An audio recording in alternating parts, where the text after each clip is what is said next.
केवल एक परमात्मा में श्रद्धा और समर्पण का संदेश देने वाली गीता सबको पवित्र करने का खुला आमंत्रण देती है।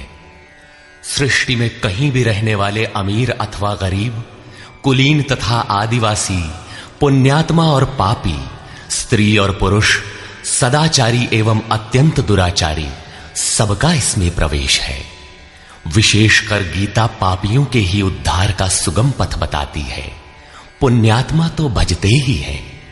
प्रस्तुत है उसी गीता की अद्वितीय व्याख्या यथार्थ गीता का कैसेट प्रसारण।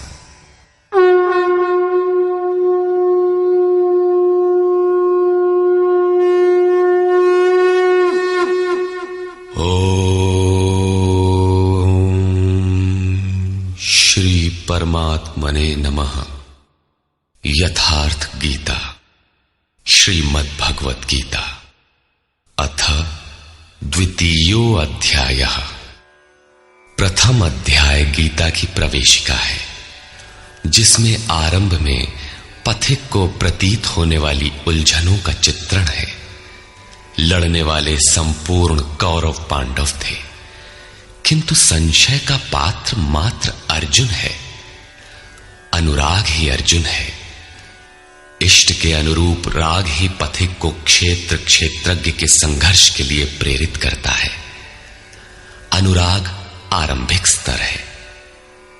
पूज्य महाराज जी कहते थे, सदगृहस्थ आश्रम में रहते हुए ग्लानि होने लगे, अश्रुपात होता हो, कंठ अवरुद्ध होता हो, तो समझना कि यहीं से भजन आरंभ हो गया।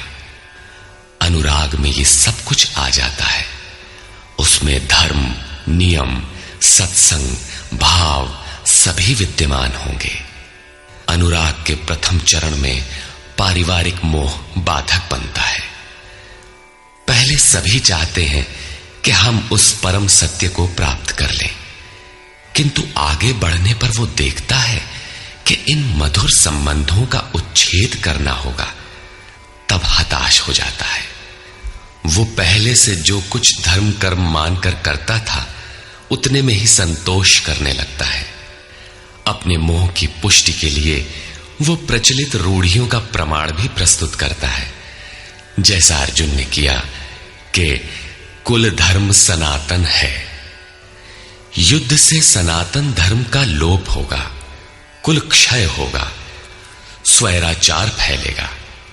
ये अर्जुन का उत्तर नहीं था, बल्कि सद्गुरु के सान्निध्य से पूर्व की अपनाई गई एक कुरीति मात्र थी।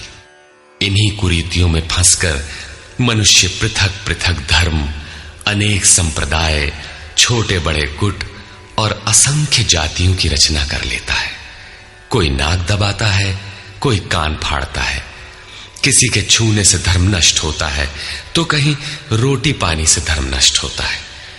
तो क्या अछूत या छूने वालों का दोष है? कदापि नहीं। दोष हमारे भ्रमदाताओं का है।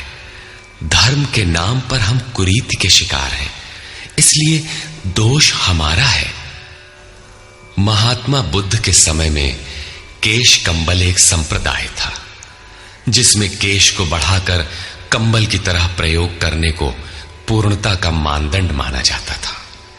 कोई गोव्रतिक गाय की भांति रहने वाला था, तो कोई कुक्कुरव्रतिक कुत्ते की तरह खाने पीने रहने वाला था। ब्रह्म विद्या का इनसे कोई संबंध नहीं है। संप्रदाय और कुरीतियां पहले भी थीं, आज भी हैं।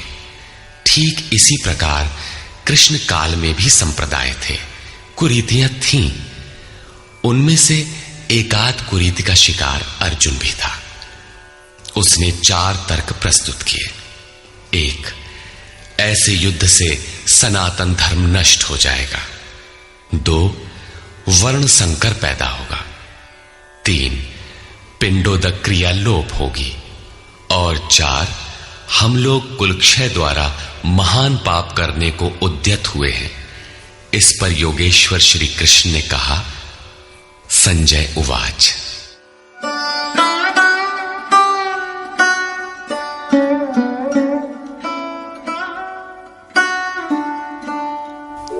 तन्तथा कृपयाविष्टम् अश्रुपूर्णाकुलेक्षणम् विषीदन्तमिदं वाक्यम् उवाच मधुसूदनः। करुणा से व्याप्त अश्रुपूर्ण व्याकुल नेत्रों वाले उस अर्जुन के प्रति मधुसूदन, मद का विनाश करने वाले भगवान ने ये वचन कहा।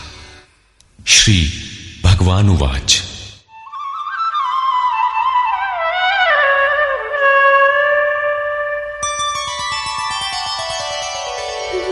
कुतस्त्वाकश्मलमिदं विषमे समुपस्थितम् अनार्यजुष्टमस्वर्ग्यम् अकीर्तिकरमर्जुन।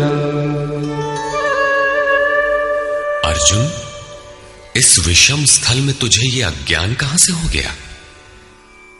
विषम स्थल अर्थात जिसकी समता का सृष्टि में कोई स्थल है ही नहीं, पारलौकिक है लक्ष्य जिसका, उस निर्विवाद स्थल पर तुझे अज्ञान कहां से हुआ? अज्ञान क्यों? अर्जुन तो सनातन धर्म की रक्षा के लिए कटिबद्ध है। क्या सनातन धर्म की रक्षा के लिए प्राणपण से तत्पर होना अज्ञान है? श्री कृष्ण कहते हैं, हां, ये अज्ञान है।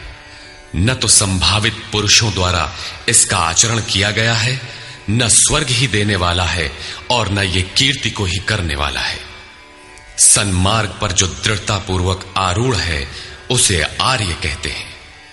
परिवार के लिए मरना मिटना यदि अज्ञान न होता तो महापुरुष उस पर अवश्य चले होते। यदि कुल धर्म ही सत्य होता तो स्वर्ग और कल्याण की निःश्रेणी अवश्य बनता। ये कीर्तिदायक भी नहीं है। मीरा भजन करने लगी तो लोग कहें मीरा भई बावरी, सास कहे कुल नाशी रे। जिस परिवार, कुल और मर्यादा के लिए मीरा की सास बिलख रही थी, आज उस कुलवंती सास को कोई नहीं जानता। मीरा को विश्व जानता है। ठीक इसी प्रकार परिवार के लिए जो परेशान हैं, उनकी भी कीर्ति कब तक रहेगी? जिसमें कीर्ति नहीं, कल्याण नहीं, श्रेष्ठ पुरुषों ने भूल कर भी जिसका आचरण नहीं किया, तो सिद्ध है कि वो अज्ञान है। अतः क्लैब्यमास्मगमः पार्थ नैतत्त्वय्युपपद्यते क्षुद्रं हृदय दौर्बल्यं त्यक्त्वोत्तिष्ठ परन्तप। अर्जुन, नपुंसकता को मत प्राप्त हो। क्या अर्जुन नपुंसक था? क्या आप पुरुष हैं? नपुंसक वो है जो पौरुष से हीन हो। सब अपनी समझ से पुरुषार्थ ही तो करते हैं। किसान रात दिन खून पसीना एक करके खेत में पुरुषार्थ ही तो करता है। कोई व्यापार में पुरुषार्थ समझता है तो कोई पद का दुरुपयोग करके पुरुषार्थी बनता है। जीवन भर पुरुषार्थ करने पर भी खाली हाथ जाना पड़ता है। स्पष्ट है कि यह पुरुषार्थ नहीं है। शुद्ध पुरुषार्थ है आत्मदर्शन। गार्गी ने याज्ञवल्क्य से कहा, नपुंसक पुमान ज्ञेयो यो न वेत्ति हृदि स्थितम पुरुषम स्वप्रकाशम तस्मानंदात्मानमव्ययम्। वो पुरुष होते हुए भी नपुंसक है जो हृदयस्थ आत्मा को नहीं पहचानता। वो आत्मा ही पुरुष स्वरूप, स्वयं प्रकाश, उत्तम आनंद युक्त और अव्यक्त है। उसे पाने का प्रयास ही पौरुष है। अर्जुन, तू नपुंसकता को न प्राप्त हो, ये तेरे योग्य नहीं है। हे परम तप, हृदय की इस क्षुद्र दुर्बलता को त्याग कर युद्ध के लिए खड़ा हो। इस पर अर्जुन ने तीसरा प्रश्न प्रस्तुत किया। अर्जुन उवाच।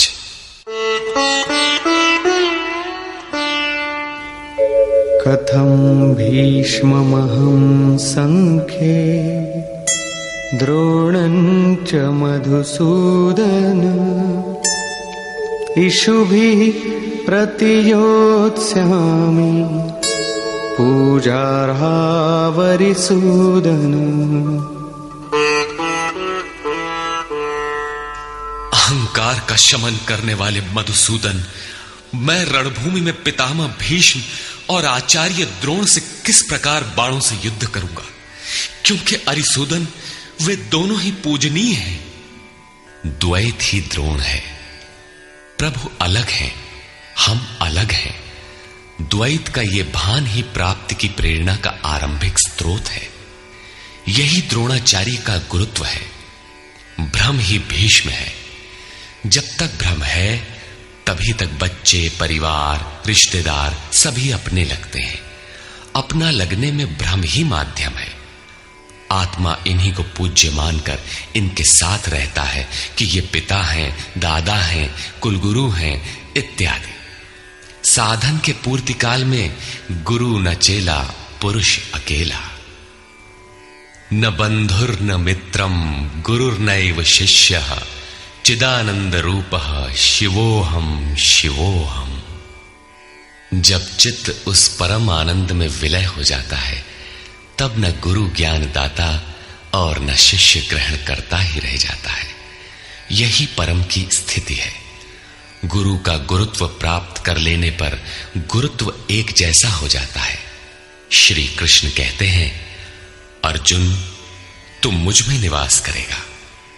जैसे श्री कृष्ण वैसा ही अर्जुन, और ठीक वैसा ही प्राप्ति वाला महापुरुष हो जाता है। ऐसी अवस्था में गुरु का भी विलय हो जाता है। गुरुत्व हृदय में प्रवाहित हो जाता है।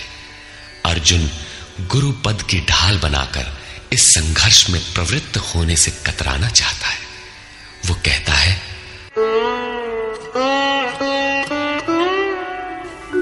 गुरून् हत्वा हि महानुभावान् श्रेयो भोक्तुं भैक्षमपीह लोके हत्वार्थकामास्तु गुरूनिहैव भुञ्जीय भोगान् रुधिरप्रदिग्धान्। इन महानुभाव गुरुजनों को न मारकर मैं इस लोक में भिक्षा का अन्न भी श्रेयस्कर समझता हूं। यहां भिक्षा का अर्थ उदर पोषण के लिए भीख मांगना नहीं, बल्कि सत्पुरुषों की टूटी फूटी सेवा द्वारा उनसे कल्याण की याचना ही भिक्षा है। अन्नम ब्रह्मेति व्यजानात्। अन्न एकमात्र परमात्मा है, जिसे प्राप्त करके आत्मा सदा के लिए तृप्त हो जाता है, कभी अतृप्त नहीं रहता। हम महापुरुषों की सेवा और याचना द्वारा शनैः शनैः ब्रह्म पीयूष प्राप्त करें, किंतु ये परिवार न छूटे। यही अर्जुन के भिक्षान्न की कामना है। संसार में अधिकांश लोग ऐसा ही करते हैं। वे चाहते हैं कि पारिवारिक स्नेह संबंध न मारना पड़े और मुक्ति भी शनैः शनैः मिल जाए, किंतु चलने वाले पथिक के लिए, जिसके संस्कार इनसे ऊपर है, जिसमें संघर्ष की क्षमता है, स्वभाव में क्षत्रियत्व प्रवाहित है, उसके लिए इस भिक्षान्न का विधान नहीं है। स्वयं न करके याचना करना भिक्षान्न है। गौतम बुद्ध ने भी मध्यम निकाय के धम्म दायाद सुत्त में इस भिक्षान्न की आमिष दायाद कहकर उसे हेय माना है, जबकि शरीर यापन से सभी भिक्षु थे। इन गुरुजनों को मारकर मिलेगा क्या? इस लोक में रुधिर से सने अर्थ और काम के भोग ही तो भोगने को मिलेंगे। अर्जुन कदाचित सोचता था कि भजन से भौतिक सुखों की मात्रा में अभिवृद्धि होगी। इतना संघर्ष झेलने के बाद भी इस शरीर के पोषक अर्थ और काम के भोग ही तो मिलेंगे। वो पुनः तर्क देता है,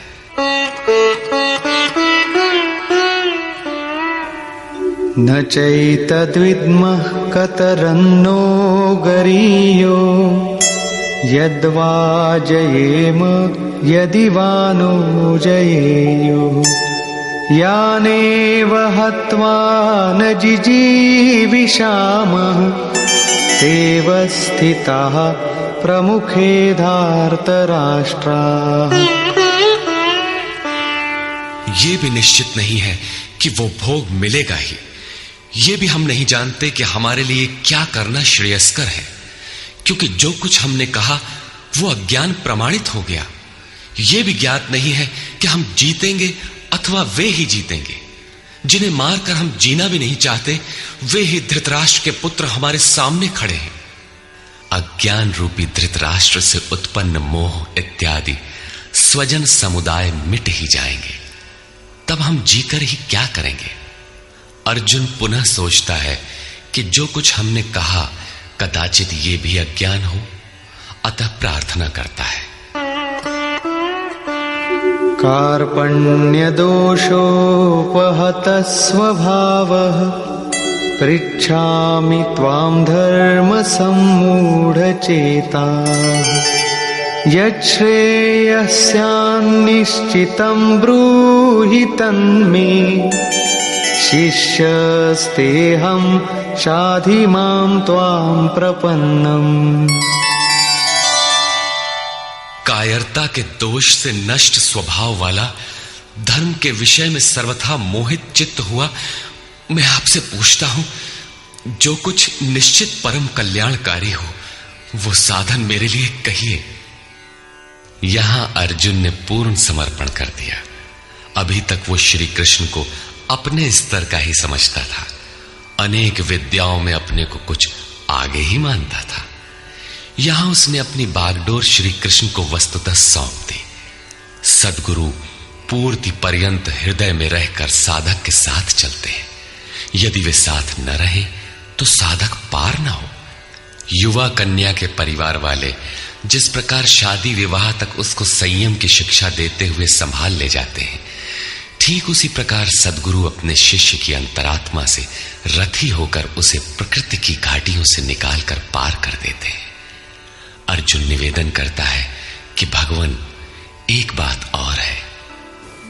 नहि प्रपश्यामि ममापनुद्यात्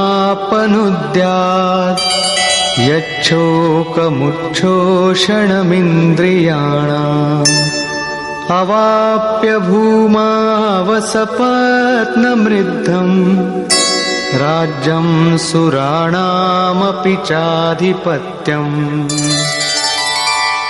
भूमि पर निष्कंटक धन धान्य संपन्न राज्य को और देवताओं के स्वामीपन इंद्र पद को पाकर भी मैं उस उपाय को नहीं देखता जो मेरी इंद्रियों को सुखाने वाले शोक को दूर कर सके।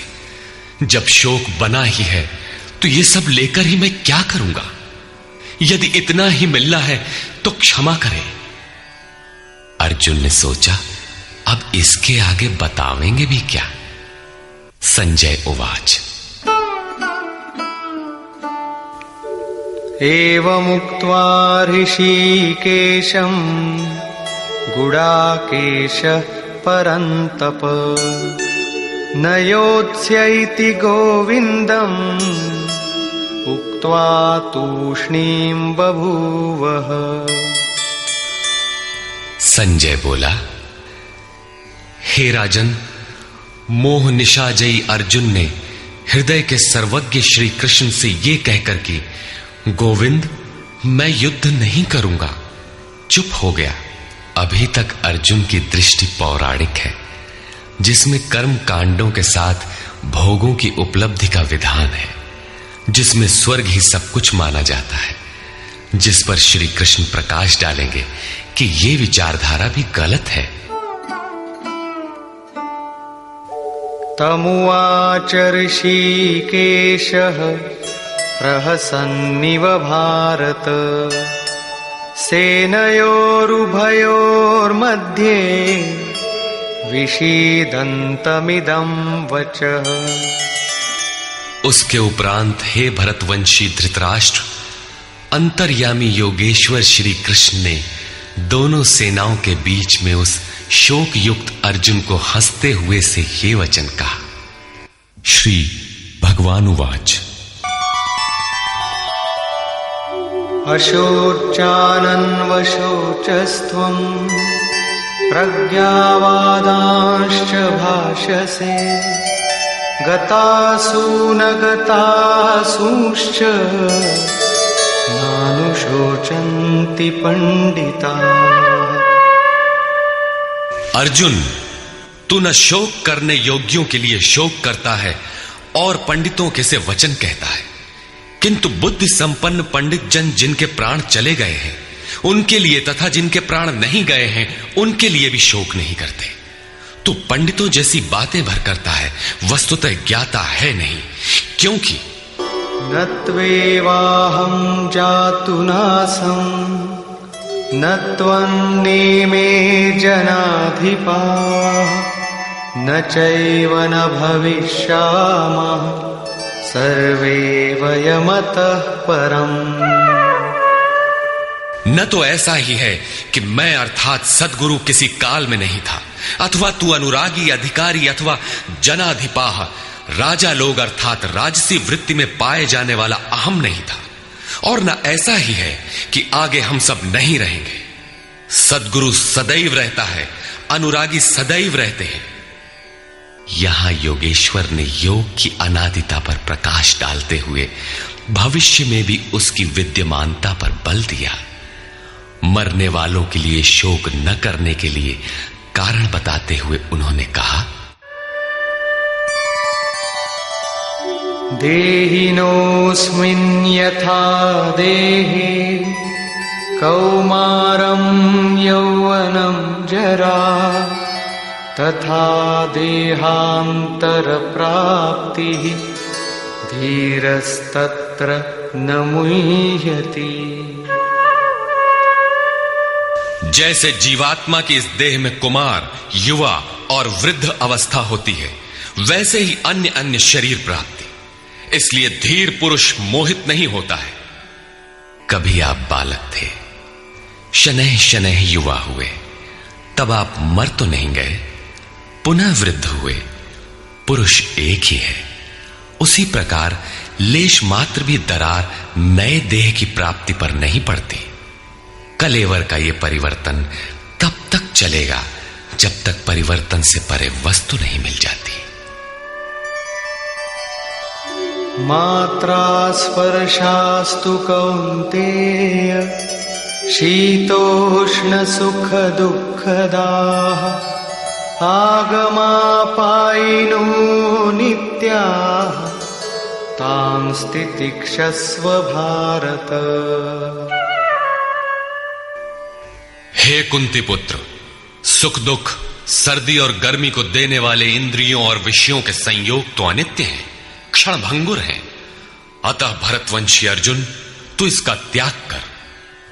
अर्जुन इंद्रिय और विषय के संयोग जन्य सुख का स्मरण करके ही विकल था। कुल धर्म, कुल गुरुओं की पूज्यता इत्यादि इंद्रियों के लगाव के अंतर्गत है। ये क्षणिक हैं, झूठे हैं, नाशवान हैं। विषयों का संयोग न सदैव मिलेगा और न सदैव इंद्रियों में क्षमता ही रहेगी। अतः अर्जुन, तू इनका त्याग कर, सहन कर। क्यों? क्या हिमालय की लड़ाई थी जो अर्जुन सर्दी सहन करता, अथवा क्या ये रेगिस्तान की लड़ाई है जहां अर्जुन गर्मी सहन करे? कुरुक्षेत्र जैसा कि लोग बाहर बताते हैं समशीतोष्ण स्थली है। कुल 18 दिन तो लड़ाई हुई, इतने में कहां जाड़ा गर्मी बीत गई। वस्तुतः सर्दी गर्मी, दुख सुख, मान अपमान का सहन करना एक योगी पर निर्भर करता है। यह हृदय देश की लड़ाई का चित्रण है। बाहर युद्ध के लिए गीता नहीं कहती। यह क्षेत्र क्षेत्रज्ञ का संघर्ष है, जिसमें आसुरी संपद का सर्वथा शमन कर परमात्मा में स्थिति दिलाकर दैवी संपद भी शांत हो जाती है।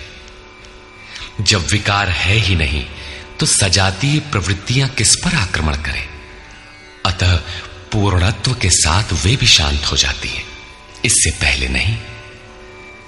गीता अंतर्देश की लड़ाई का चित्रण है। इस त्याग से मिलेगा क्या, इससे लाभ क्या है, इस पर श्री कृष्ण कहते हैं, यम हि न व्यथयन्त्येते पुरुषं पुरुषर्षभ समदुःख सुखं धीरं सोमृतत्वाय कल्पते। क्योंकि हे पुरुष श्रेष्ठ, दुख सुख को समान समझने वाले जिस धीर पुरुष को इंद्रियों और विषयों के संयोग व्यथित नहीं कर पाते, वो मृत्यु से परे अमृत तत्व की प्राप्ति के योग्य हो जाता है। यहां श्री कृष्ण ने एक उपलब्धि अमृत की चर्चा की। अर्जुन सोचता था कि युद्ध के परिणाम में स्वर्ग मिलेगा या पृथ्वी, किंतु श्री कृष्ण कहते हैं कि न स्वर्ग मिलेगा और न पृथ्वी, बल्कि अमृत मिलेगा। अमृत क्या है? नासतो विद्यते भावो ना भावो विद्यते सतः उभयोरपि दृष्टोऽन्तः त्वनयोस्तत्त्वदर्शिभिः। अर्जुन, असत वस्तु का अस्तित्व नहीं है, वो है ही नहीं, उसे रोका नहीं जा सकता, और सत्य का तीनों काल में अभाव नहीं है, उसे मिटाया नहीं जा सकता। अर्जुन ने पूछा, क्या भगवान होने के नाते आप कहते हैं? श्री कृष्ण ने बताया, मैं तो कहता ही हूं, इन दोनों का यह अंतर हमारे साथ साथ तत्वदर्शियों द्वारा भी देखा गया है। श्री कृष्ण ने वही सत्य दोहराया जो तत्वदर्शियों ने कभी देख लिया था। श्री कृष्ण भी एक तत्वदर्शी महापुरुष थे। परम तत्व परमात्मा का प्रत्यक्ष दर्शन करके उसमें स्थिति वाले तत्वदर्शी कहलाते हैं। सत और असत हैं क्या, इस पर कहते हैं, अविनाशी तु तद्विद्धि येन सर्वमिदं ततं विनाशमव्ययस्यास्य न कश्चित् कर्तुमर्हति। नाश रहित तो वो है जिससे ये संपूर्ण जगत व्याप्त है। इस अव्ययस्य अविनाशी का विनाश करने में कोई समर्थ नहीं है। किंतु इस अविनाशी अमृत का नाम क्या है, वो है कौन? अंतवंत इमे देहा नित्यस्योक्ता शरीरिणः अनाशिनो प्रमेयस्य तस्माद्युध्यस्व भारत। अविनाशी अप्रमेय नित्य स्वरूप आत्मा के ये सभी शरीर नाशवान कहे गए हैं। इसलिए भरतवंशी अर्जुन, तू युद्ध कर। आत्मा ही अमृत है, आत्मा ही अविनाशी है जिसका तीनों कालों में नाश नहीं होता। आत्मा ही सत है, शरीर नाशवान है, यही असत है जिसका तीनों कालों में अस्तित्व नहीं है। शरीर नाशवान है, इसलिए तू युद्ध कर। इस आदेश से यह स्पष्ट नहीं होता कि अर्जुन केवल कौरवों को मारे। पांडव पक्ष में भी तो शरीर ही खड़े थे। क्या पांडव के शरीर अविनाशी थे? यदि शरीर नाशवान है तो श्री कृष्ण किसकी रक्षा में खड़े थे? क्या अर्जुन कोई शरीरधारी था? शरीर जो असत है, जिसका अस्तित्व नहीं है, जिसे रोका नहीं जा सकता, क्या श्री कृष्ण उस शरीर की रक्षा में खड़े हैं? यदि ऐसा है तो वे भी अविवेकी और मूढ़ हैं, क्योंकि आगे श्री कृष्ण स्वयं कहते हैं कि जो केवल शरीर के लिए ही पचता है, श्रम करता है, वो अविवेकी और मूढ़ बुद्धि है। वो पापायु पुरुष व्यर्थ ही जीता है। अंततः अर्जुन कौन था? वस्तुतः अनुराग ही अर्जुन है।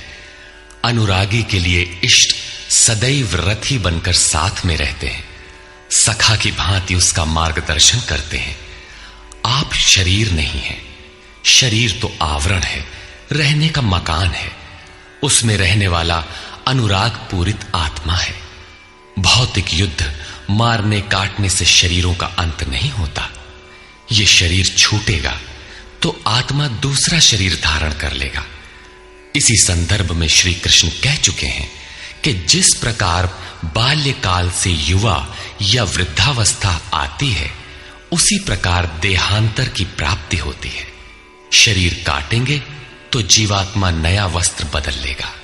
शरीर संस्कारों के आश्रित है और संस्कार मन पर आधारित है। मन एव मनुष्याणाम कारणम बंध मोक्षयोः। मन का सर्वथा निरोध होना, अचल स्थिर ठहरना और अंतिम संस्कार का विलय एक ही क्रिया है। संस्कारों की सतह का टूट जाना ही शरीरों का अंत है। इसे तोड़ने के लिए आपको आराधना करनी होगी, जिसे श्री कृष्ण ने कर्म या निष्काम कर्मयोग की संज्ञा दी है। कृष्ण ने स्थान स्थान पर अर्जुन को युद्ध की प्रेरणा दी, किंतु एक भी श्लोक ऐसा नहीं है जो भौतिक युद्ध या मार काट का समर्थन करता हो। यह युद्ध सजातीय विजातीय प्रवृत्तियों का है, अंतर्देश में है।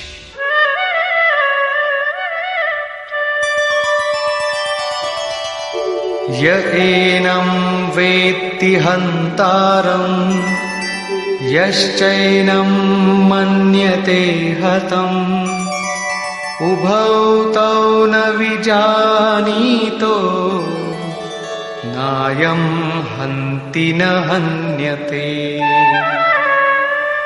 जो इस आत्मा को मारने वाला मानता है तथा जो इस आत्मा को मरा हुआ समझता है, वे दोनों ही आत्मा को नहीं जानते, क्योंकि ये आत्मा न तो मारता है और न मारा ही जाता है। पुनः इसी पर बल देते हैं।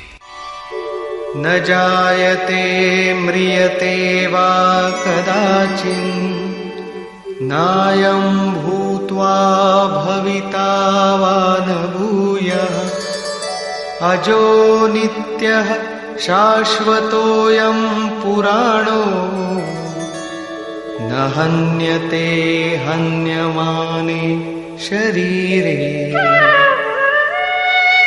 ये आत्मा किसी काल में न तो जन्मता है और न मरता है, क्योंकि ये वस्त्र ही तो बदलता है। न ये आत्मा होकर अन्य कुछ होने वाला है, क्योंकि यह अजन्मा है, नित्य है, शाश्वत और पुरातन है। शरीर के नाश होने पर भी उसका नाश नहीं होता। आत्मा ही सत्य है, आत्मा ही पुरातन है, आत्मा ही शाश्वत और सनातन है। आप कौन है? सनातन धर्म के अनुयायी। सनातन कौन है? आत्मा। आप आत्मा के अनुयायी हैं। आत्मा, परमात्मा और ब्रह्म एक दूसरे के पर्याय हैं। आप कौन है? शाश्वत धर्म के उपासक। शाश्वत कौन है? आत्मा। अर्थात हम आप आत्मा के उपासक हैं। यदि आप आत्मिक पथ को नहीं जानते तो आपके पास शाश्वत सनातन नाम की कोई वस्तु नहीं है। उसके लिए आप आहें भरते हैं तो प्रत्याशी अवश्य है, किंतु सनातन धर्मी नहीं है। सनातन धर्म के नाम पर किसी कुरीति के शिकार हैं। देश विदेश में मानव मात्र में आत्मा एक ही जैसा है। इसलिए विश्व में कहीं भी कोई आत्मा की स्थिति दिलाने वाली क्रिया जानता है और उस पर चलने के लिए प्रयत्नशील है, तो वो सनातन धर्मी है। चाहे वो अपने को ईसाई, मुसलमान, यहूदी या कुछ भी क्यों न कह ले। वेदा विनाशिनं नित्यं य एनमजमव्ययम् कथं स पुरुषः पार्थ कं घातयति हन्तिकम्। पार्थिव शरीर को रथ बनाकर ब्रह्म रूपी लक्ष्य पर अचूक निशाना लगाने वाला पृथा पुत्र अर्जुन, जो पुरुष इस आत्मा को नाश रहित, नित्य, अजन्मा और अव्यक्त जानता है, वो पुरुष कैसे किसी को मरवाता है और कैसे किसी को मारता है। अविनाशी का विनाश असंभव है, अजन्मा जन्म नहीं लेता, अतः शरीर के लिए शोक नहीं करना चाहिए। इसी को उदाहरण से स्पष्ट करते हैं।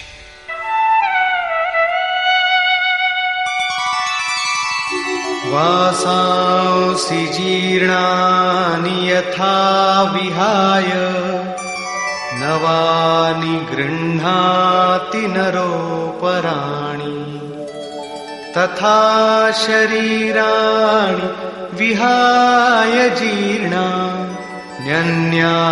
संयाति नवानि देहि। जैसे मनुष्य जीर्णानि वासांसि, जीर्ण शीर्ण पुराने वस्त्रों को त्याग कर नए वस्त्रों को ग्रहण करता है, ठीक वैसे ही ये जीवात्मा पुराने शरीरों को त्याग कर दूसरे नए शरीरों को धारण करता है। जीर्ण होने पर ही नया शरीर धारण करना है तो शिशु क्यों मर जाते हैं? ये वस्त्र तो और विकसित होना चाहिए। वस्तुतः ये शरीर संस्कारों पर आधारित है। जब संस्कार जीर्ण होते हैं तो शरीर छूट जाता है। यदि संस्कार 2 दिन का है तो दूसरे दिन ही शरीर जीर्ण हो गया। इसके बाद मनुष्य एक श्वास भी अधिक नहीं जीता। संस्कार ही शरीर है। आत्मा संस्कारों के अनुसार नया शरीर धारण कर लेता है। अथा खलु ऋतुमयः पुरुषः यथा इहैव तथैव प्रेत्य भवति कृतं लोकम पुरुषोऽभिजायते। अर्थात ये पुरुष निश्चय ही संकल्पमय है। इस लोक में पुरुष जैसा निश्चय वाला होता है वैसा ही यहां से मरकर जाने पर होता है। अपने संकल्प से बनाए हुए शरीरों में पुरुष उत्पन्न होता है। इस प्रकार मृत्यु शरीर का परिवर्तन मात्र है। आत्मा नहीं मरता, पुनः इसकी अजरता अमरता पर बल देते हैं। नैनं छिन्दन्ति शस्त्राणि नैनं दहति पावकः न चैनं क्लेदयन्त्यापो न शोषयति मारुतः। अर्जुन, इस आत्मा को शस्त्रादि नहीं काटते, अग्नि से जला नहीं सकता, जल इसे गीला नहीं कर सकता और न वायु इसे सुखा ही सकता है। अच्छेद्यो यमदाह्योऽयम् अक्लेद्यो शोष्यैव च नित्यः सर्वगतः स्थाणुः अचलोऽयं सनातनः। ये आत्मा अच्छेद्य है, इसे छेदा नहीं जा सकता।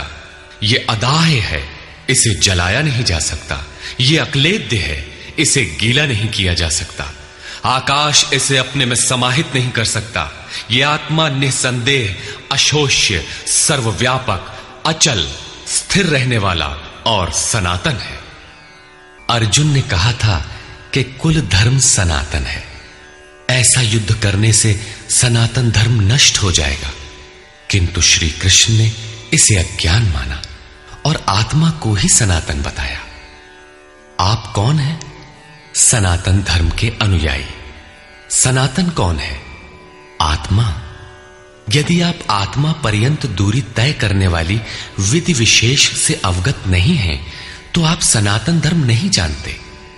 इसका कुपरिणाम सांप्रदायिकता में फंसे धर्म भीरू लोगों को भोगना पड़ रहा है। जब मैटर क्षेत्र में पैदा होने वाली कोई वस्तु इस सनातन का स्पर्श नहीं कर सकती, तो छूने खाने से सनातन धर्म नष्ट कैसे हो सकता है? यह धर्म नहीं, एक कुरीति परिस्थिति थी जिससे भारत में सांप्रदायिक वैमनस्य बढ़ा और राष्ट्रीय एकता की आज भी समस्या बनी हुई है। धर्म की शरण हम क्यों जाते हैं? क्योंकि हम मरण धर्मा हैं और धर्म कोई ठोस चीज है जिसकी शरण जाकर हम भी अमर हो जाएं। हम तो मारने से मरेंगे और ये धर्म केवल छूने और खाने से मर जाएगा, तो हमारी क्या रक्षा करेगा? धर्म तो आपकी रक्षा करता है, आपसे शक्तिशाली है। आप तलवार से मरेंगे और धर्म वो छूने से नष्ट हो गया। कैसा है आपका धर्म? कुरीतियां नष्ट होती हैं, न कि सनातन। सनातन तो ऐसी ठोस वस्तु है जिसे शस्त्र नहीं काटते, अग्नि जला नहीं सकता, जल इसे गीला नहीं कर सकता। खान पान तो दूर, प्रकृति में उत्पन्न कोई वस्तु उसका स्पर्श भी नहीं कर पाती, तो वो सनातन नष्ट कैसे हो गया? ऐसी ही कतिपय कुरीतियां अर्जुन काल में भी थी। उनका शिकार अर्जुन भी था।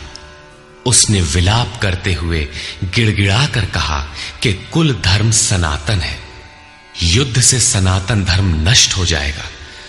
कुल धर्म नष्ट होने से हम अनंत काल तक नरक में चले जाएंगे। किंतु श्री कृष्ण ने कहा, तुझे ये अज्ञान कहां से उत्पन्न हो गया? सिद्ध है कि वो कोई कुरीति थी। तभी तो श्री कृष्ण ने उसका निराकरण किया और बताया कि आत्मा ही सनातन है। यदि आप आत्मिक पथ नहीं जानते तो सनातन धर्म में आपका अभी तक प्रवेश नहीं हुआ है। जब यह सनातन शाश्वत आत्मा सबके अंदर व्याप्त है तो खोजा किसे जाए? इस पर श्री कृष्ण कहते हैं, अव्यक्तोऽयमचिन्त्योऽयम् अविकार्योऽयमुच्यते तस्मादेवं विदित्वैनं नानुशोचितुमर्हसि। ये आत्मा अव्यक्त अर्थात इंद्रियों का विषय नहीं है। इंद्रियों के द्वारा इसे समझा नहीं जा सकता। जब तक इंद्रियों और विषयों का संयोग है तब तक आत्मा तो है, किंतु उसे समझा नहीं जा सकता। वो अचिंत्य है। जब तक चित्त और चित्त की लहर है तब तक वो शाश्वत है तो, किंतु हमारे दर्शन, उपभोग और प्रवेश के लिए नहीं है। अतः चित्त का निरोध करे। पीछे श्री कृष्ण बता आए हैं कि असत वस्तु का अस्तित्व नहीं है और सत का तीनों कालों में अभाव नहीं है। वो सत है आत्मा। आत्मा ही अपरिवर्तनशील, शाश्वत, सनातन और अव्यक्त है। तत्वदर्शियों ने आत्मा को इन विशेष गुणधर्मों से युक्त देखा। न 10 भाषाओं के ज्ञाता ने देखा, न किसी समृद्धशाली ने देखा, बल्कि तत्वदर्शियों ने देखा। श्री कृष्ण ने आगे बताया कि तत्व है परमात्मा। मन के निरोध काल में साधक उसका दर्शन और उसमें प्रवेश पाता है। प्राप्ति काल में भगवान मिलते हैं और दूसरे ही क्षण वो अपने आत्मा को ईश्वरीय गुण धर्मों से विभूषित देखता है। वो देखता है कि आत्मा ही सत्य, सनातन और परिपूर्ण है। ये आत्मा अचिंत्य है। ये विकार रहित अर्थात न बदलने वाला कहा जाता है। अतः अर्जुन, आत्मा को ऐसा जानकर तू शोक करने योग्य नहीं है।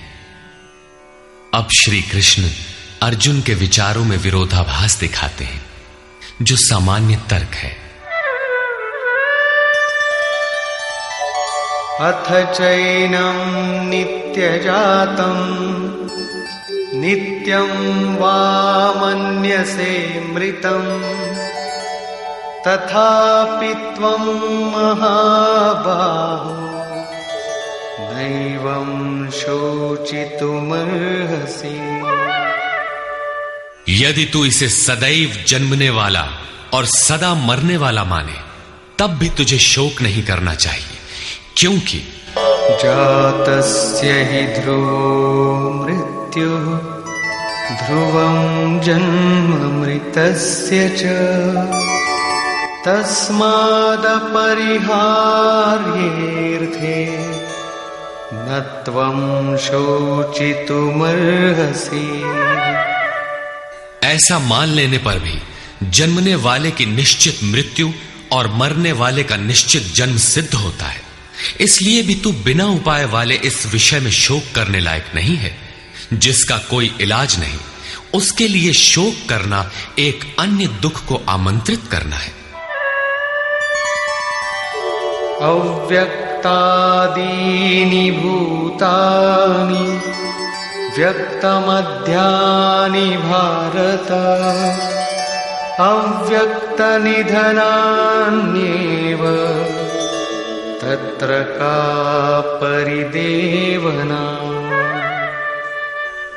अर्जुन, संपूर्ण प्राणी जन्म से पहले बिना शरीर वाले और मरने के बाद भी बिना शरीर वाले, जन्म के पूर्व और पश्चात भी दिखाई नहीं पड़ते, केवल जन्म मृत्यु के बीच में ही शरीर धारण किए हुए दिखाई देते हैं। अतः इस परिवर्तन के लिए व्यर्थ की चिंता क्यों करते हो? इस आत्मा को देखता कौन है? इस पर कहते हैं, आश्चर्यवत् पश्यति कश्चिदेनम् आश्चर्यवद् वदति तथैव चान्यः आश्चर्यवच्चैनमन्यः शृणोति श्रुत्वाप्येनं वेद न चैव कश्चित्। पहले श्री कृष्ण ने कहा था कि इस आत्मा को तत्वदर्शियों ने देखा है। अब तत्व दर्शन की दुर्लभता पर प्रकाश डालते हैं कि कोई विरला महापुरुष ही इस आत्मा को आश्चर्य की तरह देखता है, सुनता नहीं प्रत्यक्ष देखता है। और वैसे ही दूसरा कोई महापुरुष ही आश्चर्य की तरह इसके तत्व को कहता है। जिसने देखा है वही यथार्थ कह सकता है। दूसरा कोई विरला साधक इसे आश्चर्य की भांति सुनता है। सब सुनते भी नहीं, क्योंकि ये अधिकारी के लिए ही है। हे अर्जुन, कोई कोई तो सुनकर भी इस आत्मा को नहीं जान पाते, क्योंकि साधन पार नहीं लगता। आप लाख ज्ञान की बातें सुने, समझें, बाल की खाल निकाल कर समझें, लालायित भी रहें, किंतु मोह बड़ा प्रबल है। थोड़ी देर बाद ही आप अपनी सांसारिक व्यवस्थाओं में लिप्त मिलेंगे। अंत में श्री कृष्ण निर्णय देते हैं, देही नित्यमवध्योऽयं देहे सर्वस्य भारत तस्मात् सर्वाणि भूतानि न त्वं शोचितुमर्हसि। अर्जुन, ये आत्मा सबके शरीर में सदैव अवध्य है, अकाट्य है। इसलिए संपूर्ण भूत प्राणियों के लिए तो शोक करने योग्य नहीं है। आत्मा ही सनातन है। इस तथ्य का प्रतिपादन करके, इसका प्रभुता सहित वर्णन करके यह प्रश्न यहीं पूरा हो जाता है। अब प्रश्न खड़ा होता है कि इसकी प्राप्ति कैसे हो। संपूर्ण गीता में इसके लिए दो ही मार्ग हैं। पहला निष्काम कर्म योग और दूसरा ज्ञान योग। दोनों मार्गों में किया जाने वाला कर्म एक ही है। उस कर्म की अनिवार्यता पर बल देते हुए योगेश्वर श्री कृष्ण ज्ञान योग के विषय में कहते हैं, स्वधर्ममपि चावेक्ष न विकम्पितुमर्हसि धर्म्याद्धियुद्धात् श्रेयोऽन्यत् क्षत्रियस्य न विद्यते। अर्जुन, स्वधर्म देखकर भी तू भय करने योग्य नहीं है, क्योंकि धर्म संयुक्त युद्ध से बढ़कर अन्य कोई परम कल्याणकारी मार्ग क्षत्रिय के लिए नहीं है। अभी तक तो आत्मा शाश्वत है, आत्मा सनातन है, वही एकमात्र धर्म है कहा गया है। अब ये स्वधर्म कैसा? धर्म तो एकमात्र आत्मा ही है, वो तो अचल स्थिर है, तो धर्माचरण क्या? किंतु इस आत्म पथ में प्रवृत्त होने की क्षमता हर व्यक्ति की अलग अलग होती है। स्वभाव से उत्पन्न इस क्षमता को स्वधर्म कहा गया है। इसी एक सनातन आत्मिक पथ पर चलने वाले साधकों को महापुरुष ने स्वभाव से उनकी क्षमता के अनुसार 4 श्रेणियों में बांटा: शूद्र, वैश्य, क्षत्रिय और ब्राह्मण। साधना की प्रारंभिक अवस्था में प्रत्येक साधक शूद्र अर्थात अल्पज्ञ होता है। घंटों भजन में बैठने पर वो 10 मिनट भी अपने पक्ष में नहीं पाता। वो प्रकृति के माया जाल को काट नहीं पाता। इस अवस्था में महापुरुष की सेवा से उसके स्वभाव में सद्गुण आते हैं। वो वैश्य श्रेणी का साधक बन जाता है। आत्मिक संपत्ति ही स्थिर संपत्ति है। इसका वो शनैः शनैः संग्रह और गोपालन अर्थात इंद्रियों की सुरक्षा करने में सक्षम हो जाता है। काम क्रोध इत्यादि से इंद्रियों की हिंसा होती है तथा विवेक वैराग्य से इनकी सुरक्षा होती है, किंतु प्रकृति को निर्बीज करने की क्षमता उसमें नहीं होती। क्रमशः उन्नति करते करते साधक के अंतःकरण में तीनों गुणों को काटने की क्षमता अर्थात क्षत्रियत्व आ जाता है। इसी स्तर पर प्रकृति और उसके विकारों को नाश करने की क्षमता आ जाती है। इसलिए युद्ध यहीं से आरंभ होता है। क्रमशः साधन करके साधक ब्राह्मणत्व की श्रेणी में बदल जाता है।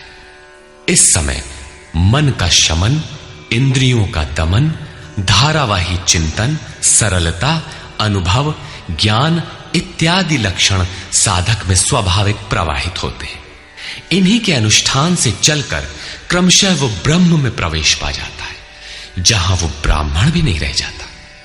विदेह राजा जनक की सभा में महर्षि याज्ञवल्क्य ने चाक्रायण, उशस्ति, कहोल, आरुणि, उद्यालक और गार्गी के प्रश्नों का समाधान करते हुए बताया कि आत्म साक्षात्कार का पूर्णतया संपादन करने वाला ही ब्राह्मण होता है। ये आत्मा ही लोक परलोक और समस्त प्राणियों को भीतर से नियमित करता है। सूर्य, चंद्रमा, पृथ्वी, जल, वायु, अग्नि, तारागण, अंतरिक्ष, आकाश एवं प्रत्येक क्षण इस आत्मा के ही प्रशासन में है। ये तुम्हारा आत्मा अंतर्यामी अमृत है। आत्मा अक्षर है, इससे भिन्न सब नाशवान है। जो कोई इसी लोक में इस अक्षर को न जानकर हवन करता है, तप करता है, हजारों वर्षों तक यज्ञ करता है, उसका ये सब कर्म नाशवान है। जो कोई भी इस अक्षर को जाने बिना इस लोक से मरकर जाता है, वो दयनीय है, कृपण है, और जो इस अक्षर को जानकर इस लोक से मरकर जाता है, वो ब्राह्मण है। अर्जुन क्षत्रिय श्रेणी का साधक है। श्री कृष्ण कहते हैं कि क्षत्रिय श्रेणी के साधक के लिए युद्ध के अतिरिक्त कोई कल्याणकारक रास्ता है ही नहीं। प्रश्न उठता है कि क्षत्रिय है क्या?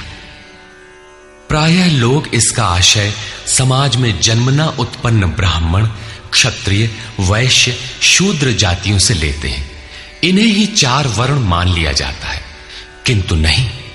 शास्त्रकार ने स्वयं बताया है कि क्षत्रिय क्या है, वर्ण क्या है। यहां उन्होंने केवल क्षत्रिय का नाम लिया और आगे 18वें अध्याय तक इस प्रश्न का समाधान प्रस्तुत किया कि वस्तुतः ये वर्ण हैं क्या और कैसे इनमें परिवर्तन होता है।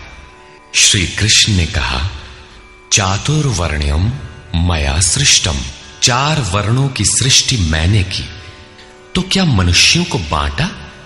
श्री कृष्ण कहते हैं कि नहीं, गुण कर्म विभागशः, गुणों के माध्यम से कर्म को 4 भागों में बांटा। यह देखना है कि वो कर्म क्या है जिसे बांटा गया। गुण परिवर्तनशील है।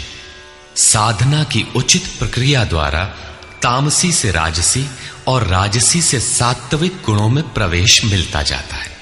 अंततः ब्राह्मण स्वभाव बन जाता है। उस समय ब्रह्म में प्रवेश दिला देने वाली सारी योग्यताएं उस साधक में रहती हैं। वर्ण संबंधी प्रश्न यहां से आरंभ होकर 18वें अध्याय में जाकर पूर्ण होता है। श्री कृष्ण की मान्यता है, श्रेयान् स्वधर्मो विगुणः परधर्मात् स्वनुष्ठितात्। स्वभाव से उत्पन्न इस धर्म में प्रवृत्त होने की क्षमता जिस स्तर की हो, भले ही वो गुण रहित शूद्र श्रेणी की हो, तब भी परम कल्याण करती है, क्योंकि आप क्रमशः वहीं से उत्थान करते हैं। उससे ऊपर वालों की नकल करके साधक नष्ट हो जाता है। अर्जुन क्षत्रिय श्रेणी का साधक था। इसलिए श्री कृष्ण कहते हैं कि अर्जुन, अपने स्वभाव से उत्पन्न योग्यता को देखकर, इस युद्ध में प्रवृत्त होने की अपनी क्षमता को देखकर भी तू भय करने योग्य नहीं है। इससे बढ़कर दूसरा कोई कल्याणकारी कार्य क्षत्रिय के लिए नहीं। इसी पर प्रकाश डालते हुए पुनः योगेश्वर कहते हैं, यदृच्छया चोपपन्नम् स्वर्गद्वारमपावृतम् सुखिनः क्षत्रियाः पार्थ लभन्ते युद्धमीदृशम्। पार्थिव शरीर को ही रथ बनाकर अचूक लक्ष्यवेदी अर्जुन, स्वतः प्राप्त स्वर्ग के खुले हुए द्वार रूपी इस युद्ध को भाग्यवान क्षत्रिय ही प्राप्त करते हैं। क्षत्रिय श्रेणी के साधक में तीनों गुणों को काट देने की क्षमता रहती है। उसके लिए स्वर्ग का द्वार खुला है, क्योंकि उसमें दैवी संपद पूर्णता अर्जित रहती है। स्वर्ग में विचरने की उसमें क्षमता रहती है। यही खुला हुआ स्वर्ग का द्वार है। क्षेत्र क्षेत्रज्ञ के इस युद्ध को भाग्यवान क्षत्रिय ही पाते हैं, क्योंकि उनमें ही संघर्ष की क्षमता है। दुनिया में लड़ाइयां होती हैं, विश्व सिमट कर लड़ता है, प्रत्येक जाति लड़ती है, किंतु शाश्वत विजय जीतने वाले को भी नहीं मिलती। ये तो बदले हैं। जो जिसको जितना दबाता है, कालांतर में उसे भी उतना ही दबना पड़ता है। ये कैसी विजय है जिसमें इंद्रियों को सुखाने वाला शोक बना ही रहता है, अंत में शरीर भी नष्ट हो जाता है। वास्तविक संघर्ष तो क्षेत्र और क्षेत्रज्ञ का है, जिसमें एक बार विजय हो जाने पर प्रकृति का सदा के लिए निरोध और परम पुरुष परमात्मा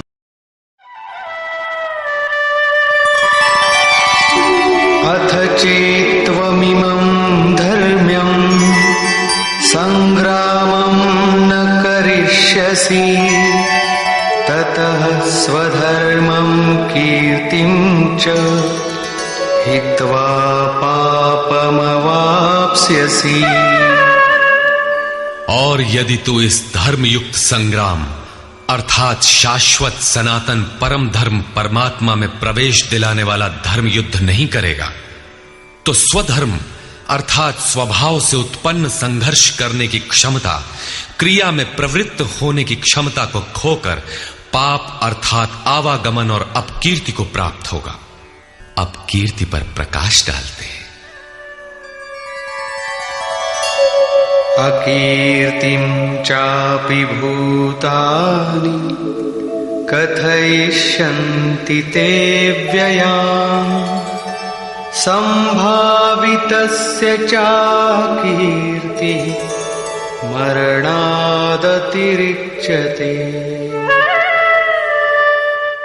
सब लोग बहुत काल तक तेरी अपकीर्ति का कथन करेंगे। आज भी पदच्युत होने वाले महात्माओं में विश्वामित्र, पाराशर, निमि, श्रृंगी इत्यादि की गणना होती है। बहुत से साधक अपने धर्म पर विचार करते हैं, सोचते हैं कि लोग हमें क्या कहेंगे। ऐसा भाव भी साधना में सहायक होता है। इससे साधना में लगे रहने की प्रेरणा मिलती है। कुछ दूरी तक यह भाव भी साथ देता है। माननीय पुरुषों के लिए अपकीर्ति मरण से भी बढ़कर होती है।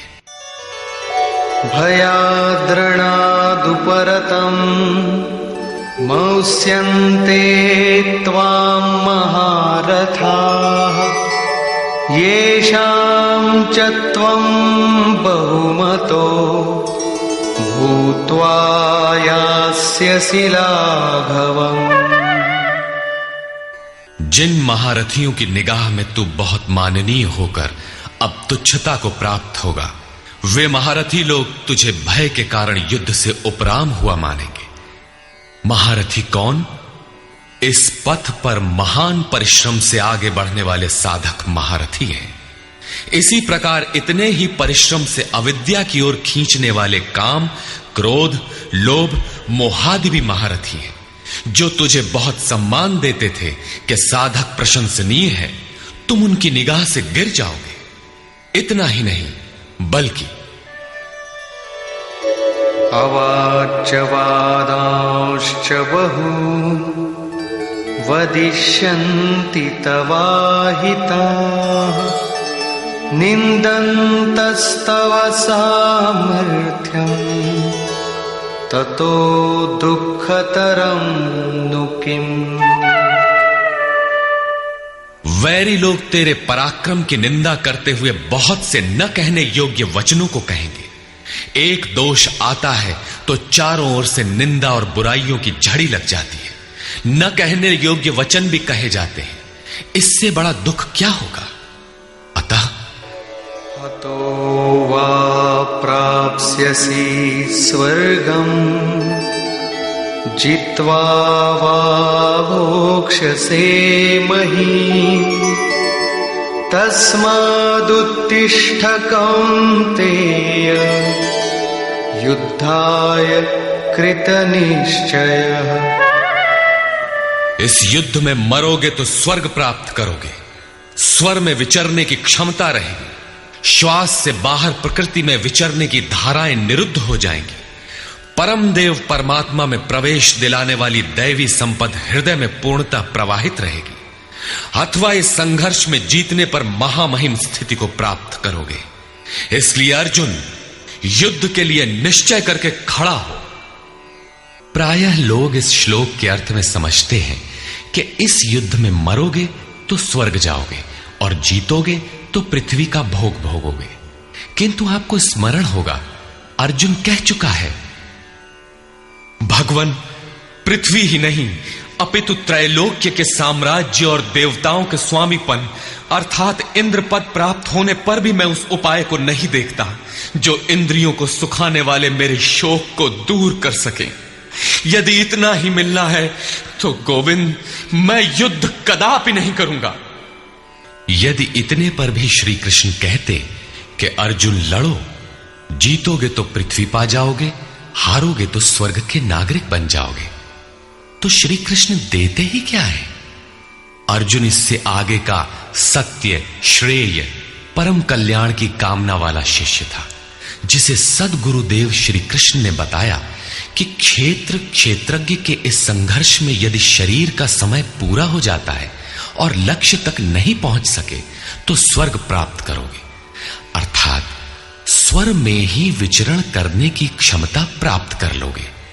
दैवी संपत्त हृदय में ढल जाएगी और इस शरीर के रहते रहते संघर्ष में सफल हो जाते हो तो महिम, सबसे महान ब्रह्म की महिमा का उपभोग करोगे, महामहिम की स्थिति प्राप्त कर लोगे। जीतोगे तो सर्वस्व, क्योंकि महामहिमत्व को पाओगे, और हारोगे तो देवत्व। दोनों हाथों में लड्डू रहेंगे, लाभ में भी लाभ और हानि में भी लाभ ही है। पुनः इसी पर बल देते हैं, सुख दुखे समे कृत्वा लाभालाभो जया जया ततो युद्धाय युज्यस्व नैवं पापमवाप्स्यसि। इस प्रकार सुख दुख, लाभ हानि, जय पराजय को समान समझकर तू युद्ध के लिए तैयार हो। युद्ध करने से तू पाप को प्राप्त नहीं होगा, अर्थात सुख में सर्वस्व और दुख में भी देवत्व है। लाभ में महिम की स्थिति अर्थात सर्वस्व और हानि में भी देवत्व है। जय में महामहिम स्थिति और पराजय में भी दैवी संपत्ति पर अधिकार है। इस प्रकार अपने लाभ हानि को भली प्रकार स्वयं समझकर तू युद्ध के लिए तैयार हो। लड़ने में ही दोनों वस्तुएं हैं। लड़ोगे तो पाप अर्थात आवागमन को प्राप्त नहीं होगे, अतः तू युद्ध के लिए तैयार हो। एषा ते विहिता सांख्ये बुद्धिर्योगे त्विमां शृणु बुद्ध्या युक्तो यया पार्थ कर्मबन्धं प्रहास्यसि। पार्थ, ये बुद्धि तेरे लिए ज्ञान योग के विषय में कही गई है। कौन सी बुद्धि? यही कि युद्ध कर, ज्ञान योग में इतना ही है कि अपनी हस्ती को देखकर लाभ हानि का भली प्रकार विचार करके कि जीतेंगे तो महामहिम स्थिति और हारेंगे तो देवत्व, जय में सर्वस्व और पराजय में भी देवत्व, दोनों तरह लाभ है। युद्ध नहीं करेंगे तो सभी हमें बुरा कहेंगे, भय से उपराम हुआ मानेंगे, अपकीर्ति होगी। इस प्रकार अपने अस्तित्व को सामने रखकर स्वयं विचार कर युद्ध में अग्रसर होना ही ज्ञान योग है। प्रायः लोगों में भ्रांति है कि ज्ञान मार्ग में कर्म युद्ध नहीं करना पड़ता। वे कहते हैं कि ज्ञान मार्ग में कर्म नहीं है, मैं तो शुद्ध हूं, बुद्ध हूं, चैतन्य हूं, अहम ब्रह्मास्मि। गुण ही गुण में बरतते हैं, ऐसा मानकर हाथ पर हाथ रखकर बैठ जाते हैं। योगेश्वर श्री कृष्ण के अनुसार यह ज्ञान योग नहीं है। ज्ञान योग में भी वही कर्म करना है जो निष्काम कर्म योग में किया जाता है। दोनों में केवल बुद्धि का, दृष्टिकोण का अंतर है। ज्ञान मार्गी अपनी स्थिति समझकर अपने पर निर्भर होकर कर्म करता है, जबकि निष्काम कर्मयोगी इष्ट के आश्रित होकर कर्म करता है। करना दोनों मार्गों में है और वो कर्म भी एक ही है जिसे दोनों मार्गों में किया जाना है। केवल कर्म करने के दृष्टिकोण दो हैं। अर्जुन, इसी बुद्धि को अब तू कर्म योग के विषय में सुन, जिससे युक्त हुआ तू कर्मों के बंधन का अच्छी तरह नाश करेगा। यहां श्री कृष्ण ने कर्म का नाम पहली बार लिया, लेकिन यह नहीं बताया कि कर्म है क्या। अब कर्म न बताकर पहले कर्म की विशेषताओं पर प्रकाश डालते हैं।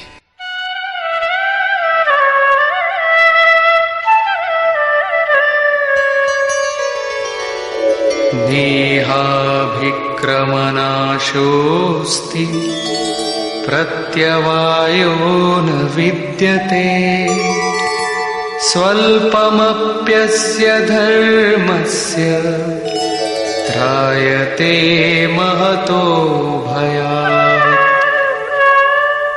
इस निष्काम कर्म योग में आरंभ का अर्थात बीज का नाश नहीं होता, सीमित फल रूपी दोष नहीं है। इसलिए इस निष्काम कर्म का, इस कर्म से संपादित धर्म का थोड़ा भी साधन जन्म मृत्यु रूपी महान भय से उद्धार कर देता है। आप इस कर्म को समझें और उस पर 2 कदम चल भर दें, जो सदगृहस्थ आश्रम में रहकर ही चला जा सकता है। साधक तो चलते ही हैं। बीज भर डाल दें तो अर्जुन, बीज का नाश नहीं होता। प्रकृति में कोई क्षमता नहीं, ऐसा कोई अस्त्र नहीं कि उस सत्य को मिटा दे। प्रकृति केवल आवरण डाल सकती है, कुछ देर कर सकती है, किंतु साधन के आरंभ को मिटा नहीं सकती। आगे श्री कृष्ण ने बताया कि सभी पापियों से भी बड़ा पापी ही क्यों न हो, ज्ञान रूपी नौका द्वारा निसंदेह पार हो जाएगा। ठीक उसी बात को यहां कहते हैं कि अर्जुन, निष्काम कर्म योग का बीजारोपण भर कर दें तो उस बीज का कभी नाश नहीं होता। विपरीत फल रूपी दोष भी इसमें नहीं होता कि आपको स्वर्ग, रिद्धियों या सिद्धियों तक पहुंचाकर छोड़ दे। आप ये साधन भले छोड़ दें, किंतु यह साधन आपका उद्धार करके ही छोड़ेगा। इस निष्काम कर्मयोग का थोड़ा सा भी साधन जन्म मृत्यु के महान भय से उद्धार कर देता है। अनेक जन्म संसिद्धस्ततो याति पराम गतिम। कर्म का यह बीजारोपण अनेक जन्म के पश्चात वहीं खड़ा कर देगा जहां परम धाम है, परम गति है। इसी क्रम में आगे कहते हैं, व्यवसायात्मिका बुद्धि एकेह कुरु नंदन बहुशाखा ह्यनन्ताश्च बुद्धयो व्यवसायिनाम्। अर्जुन, इस निष्काम कर्म योग में क्रियात्मक बुद्धि एक ही है, क्रिया एक है और परिणाम एक ही है। आत्मिक संपत्ति ही स्थिर संपत्ति है। इस संपत्ति को प्रकृति के द्वंद्व में शनैः शनैः अर्जित करना व्यवसाय है। यह व्यवसाय अथवा निश्चयात्मक क्रिया भी एक ही है। तब तो जो लोग बहुत सी क्रियाएं बताते हैं, क्या वे भजन नहीं करते? श्री कृष्ण कहते हैं, हां, वे भजन नहीं करते। उन पुरुषों की बुद्धि अनंत शाखाओं वाली होती है, इसलिए अनंत क्रियाओं का विस्तार कर लेते हैं। यामिमां पुष्पितां वाचं प्रवदन्त्य विपश्चितः वेदवादरताः पार्थ नान्यदस्तीति वादिनः कामात्मानः स्वर्गपरा जन्म फलप्रदां क्रियाविशेषबहुलां भोगैश्वर्यगतिं प्रति। पार्थ, वे कामात्मानः, कामनाओं से युक्त, वेदवादरता, वेद के वाक्यों में अनुरक्त, स्वर्गपराः, स्वर्ग को ही परम लक्ष्य मानते हैं कि इसके आगे कुछ है ही नहीं। ऐसा कहने वाले अविवेकी जन जन्म मृत्यु रूपी फल देने वाली भोग और ऐश्वर्य की प्राप्ति के लिए बहुत सी क्रियाओं का विस्तार कर लेते हैं और दिखावटी शोभा युक्त वाणी में व्यक्त भी करते हैं। अर्थात अविवेकियों की बुद्धि अनंत भेदों वाली होती है। वे फल वाले वाक्य में ही अनुरक्त रहते हैं, वेद के वाक्यों को ही प्रमाण मानते हैं, स्वर्ग को ही श्रेष्ठ मानते हैं। उनकी बुद्धि बहुत सी भेदों वाली है, इसलिए अनंत क्रियाओं की रचना कर लेते हैं। वे नाम तो परम तत्व परमात्मा का ही लेते हैं, किंतु उसकी ओट में अनंत क्रियाओं का विस्तार कर लेते हैं। तो क्या अनंत क्रियाएं कर्म नहीं है? श्री कृष्ण कहते हैं, नहीं, अनंत क्रियाएं कर्म नहीं है। तो वो एक निश्चित क्रिया है क्या? श्री कृष्ण अभी ये नहीं बताते। अभी तो केवल इतना कहते हैं कि अविवेकियों की बुद्धि अनंत शाखाओं वाली होती है, इसलिए वे अनंत क्रियाओं का विस्तार कर लेते हैं। वे केवल विस्तार ही नहीं करते, अपितु आलंकारिक शैली में उसे व्यक्त भी करते हैं। उसका प्रभाव क्या होता है? भोगैश्वर्य प्रसक्तानां तया परितचेतसां व्यवसायात्मिका बुद्धि समाधौ न विधीयते। उनकी वाणी की छाप जिन जिन के चित्त पर पड़ जाती है अर्जुन, उनकी भी बुद्धि नष्ट हो जाती है, न कि वे कुछ पाते हैं। उस वाणी द्वारा हरे हुए चित्त वालों के और भोग ऐश्वर्य में आसक्ति वाले पुरुषों के अंतःकरण में क्रियात्मक बुद्धि नहीं रह जाती। इष्ट में समाधिस्थ करने वाली निश्चयात्मक क्रिया उनमें नहीं होती। ऐसे अविवेकियों की वाणी सुनता कौन है? भोग और ऐश्वर्य में आसक्ति वाले ही सुनते हैं, अधिकारी नहीं सुनता। ऐसे पुरुषों में सम और आदि तत्व में प्रवेश दिलाने वाली निश्चयात्मक क्रिया से संयुक्त बुद्धि नहीं होती। प्रश्न उठता है कि वेद वादरता, जो वेद के वचनों में अनुरक्त हैं, क्या वे भी भूल करते हैं? इस पर श्री कृष्ण कहते हैं, त्रैगुण्य विषया वेदा निस्त्रैगुण्यो भवार्जुन निर्द्वन्द्वो नित्यसत्त्वस्थो निर्योगक्षेम आत्मवान्। अर्जुन, त्रैगुण्य विषया वेदा, वेद तीनों गुणों तक ही प्रकाश करते हैं, इसके आगे का हाल वे नहीं जानते। इसलिए निस्त्रय गुण्यो भव अर्जुन, अर्जुन तू तीनों गुणों से ऊपर उठ, अर्थात वेदों के कार्य क्षेत्र से आगे बढ़। कैसे बढ़ा जाए? इस पर श्री कृष्ण कहते हैं, निर्द्वंद्व, सुख दुख के द्वंद्वों से रहित, नित्य सत्य वस्तु में स्थित और योग क्षेम को न चाहता हुआ आत्मपरायण हो। इस प्रकार ऊपर उठ। प्रश्न उठता है कि हम ही उठें या कोई वेदों से ऊपर उठा भी है? श्री कृष्ण बताते हैं कि आगे जो भी उठता है ब्रह्म को जानता है, और जो ब्रह्म को जानता है वो विप्र है। यावानर्थ उदपाने सर्वतः सम्प्लुतोदके तावान् सर्वेषु वेदेषु ब्राह्मणस्य विजानतः। सब ओर से परिपूर्ण जलाशय को प्राप्त होने पर मनुष्य का छोटे जलाशय से जितना प्रयोजन रहता है, अच्छी प्रकार ब्रह्म को जानने वाले ब्राह्मण का वेदों से उतना ही प्रयोजन रहता है। तात्पर्य यह है कि जो वेदों से ऊपर उठता है वो ब्रह्म को जानता है, वही ब्राह्मण है। अर्थात तू वेदों से ऊपर उठ, ब्राह्मण बन। अर्जुन क्षत्रिय था। श्री कृष्ण कहते हैं कि ब्राह्मण बन। ब्राह्मण, क्षत्रिय इत्यादि वर्ण स्वभाव की क्षमताओं के नाम है। यह कर्म प्रधान है, न कि जन्म से निर्धारित होने वाली कोई रूढ़ी। जिसे गंगा की धारा प्राप्त है उसे क्षुद्र जलाशय से क्या प्रयोजन। कोई उसमें शौच लेता है तो कोई पशुओं को नहला देता है, इसके आगे कोई उपयोग नहीं है। इसी प्रकार ब्रह्म को साक्षात जानने वाले उस विप्र महापुरुष का, उस ब्राह्मण का वेदों से उतना ही प्रयोजन रह जाता है। प्रयोजन रहता अवश्य है, वेद रहते हैं क्योंकि पीछे वालों के लिए उनका उपयोग है।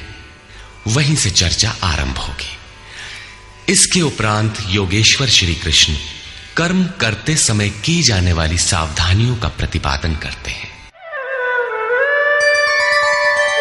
कर्मण्येवाधिकारस्ते मा फलेषु कदाचन मा कर्मफलहेतुर्भुर्मा ते संगोस्त्वकर्मणि।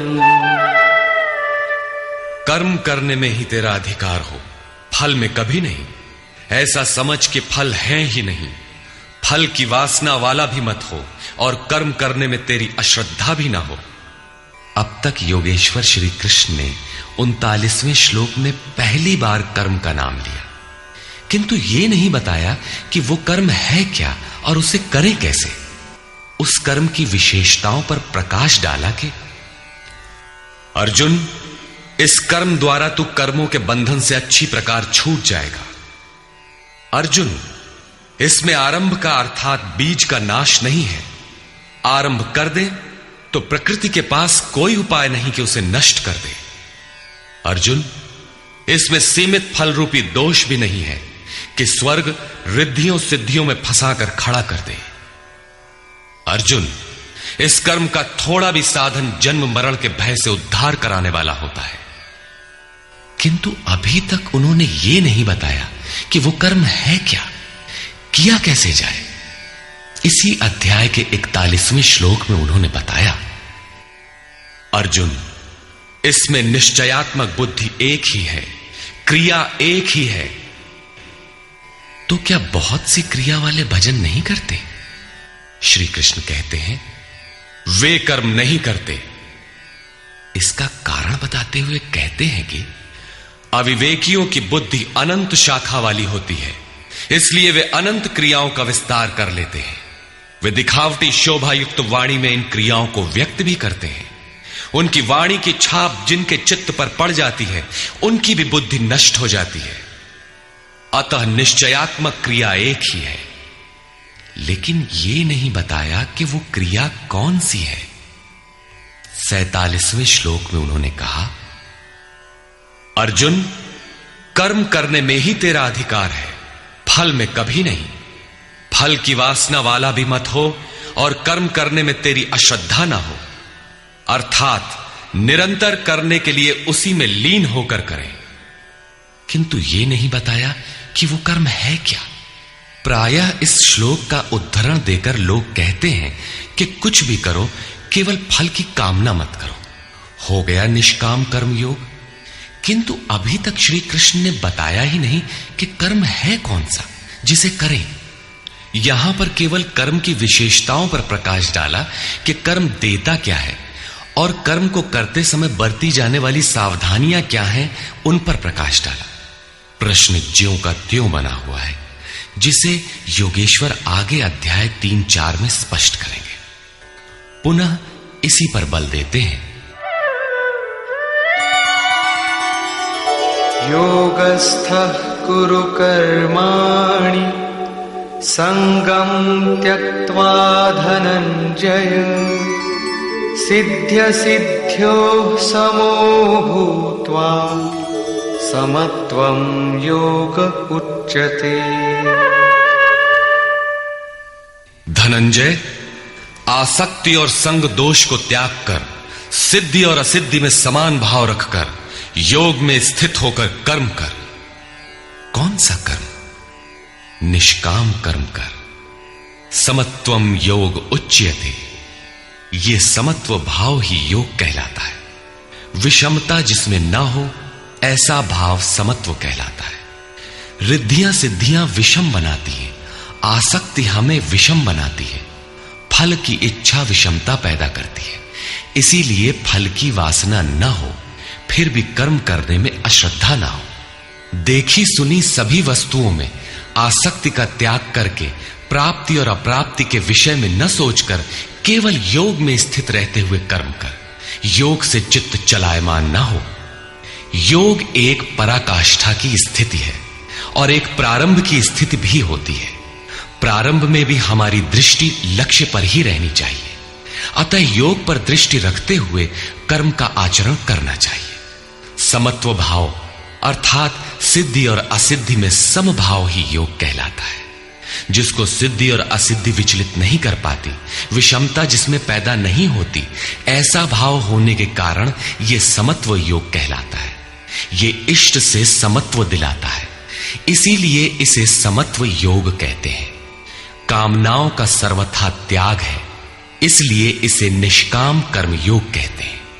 कर्म करना है, इसलिए इसे कर्म योग कहते हैं।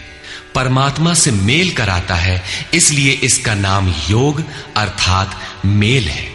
इसमें बौद्धिक स्तर पर ध्यान रखना पड़ता है कि सिद्धि और असिद्धि में समभाव रहे, आसक्ति न हो, फल की वासना न आने पाए। इसलिए यही निष्काम कर्म योग बुद्धि योग भी कहा जाता है। दूरेण ह्यवरं कर्म बुद्धियोगात् धनंजय बुद्धौ शरणमन्विच्छ कृपणाः फलहेतवः। धनंजय, अवरम कर्म, निकृष्ट कर्म, वासना वाले कर्म बुद्धि योग से अत्यंत दूर है। फल की कामना वाले कृपण हैं। वे आत्मा के साथ उदारता नहीं बरतते। अतः समत्व बुद्धि योग का आश्रय ग्रहण कर। जैसी कामना है वैसा मिल भी जाए तो उसे भोगने के लिए शरीर धारण करना पड़ेगा। आवागमन बना है तो कल्याण कैसा? साधक को तो मोक्ष की भी वासना नहीं रखनी चाहिए, क्योंकि वासनाओं से मुक्त होना ही तो मोक्ष है। फल की प्राप्ति का चिंतन करने से साधक का समय व्यर्थ नष्ट हो जाता है और फल प्राप्त होने पर वो उसी फल में उलझ जाता है। उसकी साधना समाप्त हो जाती है। आगे वो भजन क्यों करे? वहां से वो भटक जाता है। इसलिए समत्व बुद्धि से योग का आचरण करें। ज्ञान मार्ग को भी श्री कृष्ण ने बुद्धि योग कहा था कि अर्जुन, ये बुद्धि तेरे लिए ज्ञान योग के विषय में कही गई। और यहां निष्काम कर्म योग को भी बुद्धि योग कहा गया। वस्तुतः दोनों में बुद्धि का दृष्टिकोण का ही अंतर है। उसमें लाभ हानि का रिकॉर्ड रखकर उसे जांच कर चलना पड़ता है। इसमें भी बौद्धिक स्तर पर समत्व बनाए रखना पड़ता है। इसलिए इसे समत्व बुद्धि योग कहा जाता है। इसलिए धनंजय, तू समत्व बुद्धि योग का आश्रय ग्रहण कर, क्योंकि फल की वासना वाले अत्यंत कृपण हैं। बुद्धियुक्तो जहातीह उभे सुकृत दुष्कृते तस्माद्योगाय युज्यस्व योगः कर्मसु कौशलम्।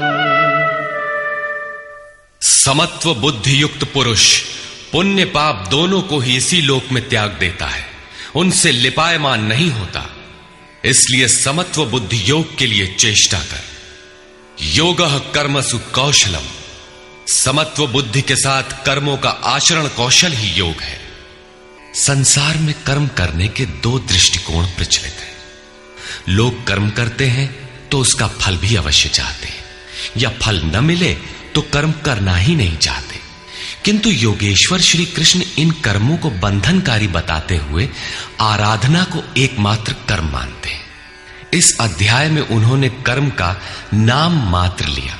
अध्याय 3 के 9वें श्लोक में उसकी परिभाषा दी और चौथे अध्याय में कर्म के स्वरूप पर विस्तार से प्रकाश डाला।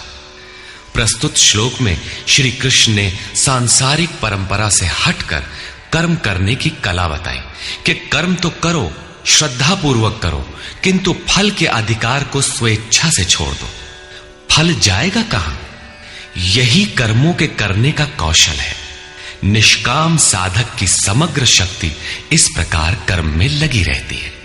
फिर भी जिज्ञासा स्वाभाविक है कि क्या सदैव कर्म ही करते रहना है या इसका कुछ परिणाम भी निकलेगा? इसे देखें। कर्मजं बुद्धियुक्ता हि फलं त्यक्त्वा मनीषिणः जन्मबन्ध विनिर्मुक्ताः पदं गच्छन्त्यनामयम्। बुद्धि योग से युक्त ज्ञानी जन कर्मों से उत्पन्न होने वाले फल को त्याग कर जन्म और मृत्यु के बंधन से छूट जाते हैं। वे निर्दोष अमृतमय परम पद को प्राप्त होते हैं। अर्जुन की दृष्टि त्रिलोकी के साम्राज्य तथा देवताओं के स्वामीपन तक ही सीमित थी। इतने तक के लिए भी वो युद्ध में प्रवृत्त नहीं हो रहा था। यहां श्री कृष्ण उसे नवीन तथ्य उद्घाटित करते हैं कि आसक्ति रहित कर्म द्वारा अनामय पद प्राप्त होता है। निष्काम कर्म योग परम पद को दिलाता है, जहां मृत्यु का प्रवेश नहीं है। इस कर्म में प्रवृत्ति कब होगी? यदा ते मोह कलिलं बुद्धिर्व्यतितरिष्यति तदा गन्तासि निर्वेदं श्रोतव्यस्य श्रुतस्य च। जिस काल में तेरी साधक की बुद्धि मोह रूपी दलदल को पूर्णतः पार कर लेगी, लेश मात्र भी मोह न रह जाए, उस समय जो सुनने योग्य है उसे तू सुन सकेगा और सुने हुए के अनुसार वैराग्य को प्राप्त हो सकेगा, अर्थात उसे आचरण में ढाल सकेगा। अभी तो जो सुनने लायक है उसे न तो तू सुन पाया है और आचरण का तो प्रश्न ही नहीं खड़ा होता। इसी योग्यता पर पुनः प्रकाश डालते हैं। श्रुति विप्रतिपन्ना ते यदा स्थास्यति निश्चला समाधावचला बुद्धि तदा योगमवाप्स्यसि। अनेक प्रकार के वेद वाक्यों को सुनकर विचलित हुई तेरी बुद्धि जब परमात्म स्वरूप में समाधिस्थ होकर अचल स्थिर ठहर जाएगी, तब तू समत्व योग को प्राप्त होगा, पूर्ण समस्थिति को प्राप्त करेगा, जिसे अनामय परम पद कहते हैं। यही योग की पराकाष्ठा है और यही अप्राप्त की प्राप्ति है। वेदों से तो शिक्षा ही मिलती है, किंतु श्री कृष्ण कहते हैं श्रुति विप्रतिपन्ना। श्रुतियों के अनेक सिद्धांतों को सुनने से बुद्धि विचलित हो जाती है। सिद्धांत तो अनेकों सुने, लेकिन जो सुनने योग्य है लोग उससे दूर ही रहते हैं। ये विचलित बुद्धि जिस समय समाधि में स्थिर हो जाएगी, तब तू योग की पराकाष्ठा अमृत पद को प्राप्त करेगा। इस पर अर्जुन की उत्कंठा स्वाभाविक थी कि वे महापुरुष कैसे होते हैं जो अनामय परम पद में स्थित है, समाधि में जिनकी बुद्धि स्थिर है। उसने प्रश्न किया। अर्जुन उवाच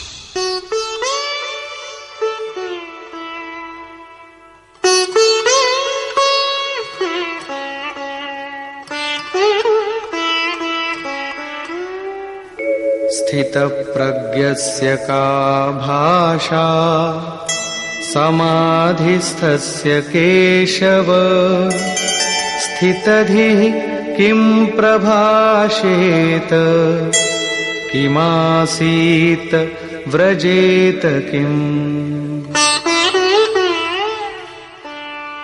समाधीयते चित्तम यस्मिन् स आत्मा एव समाधिः। जिसमें चित्त का समाधान किया जाए वो आत्मा ही समाधि है।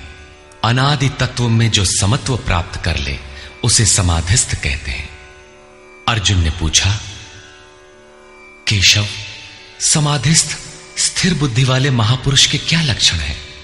स्थित प्रज्ञ पुरुष कैसे बोलता है, वो कैसे बैठता है, वो कैसे चलता है? 4 प्रश्न अर्जुन ने किए। इस पर भगवान श्री कृष्ण ने स्थित प्रज्ञ के लक्षण बताते हुए कहा, श्री भगवान उवाच,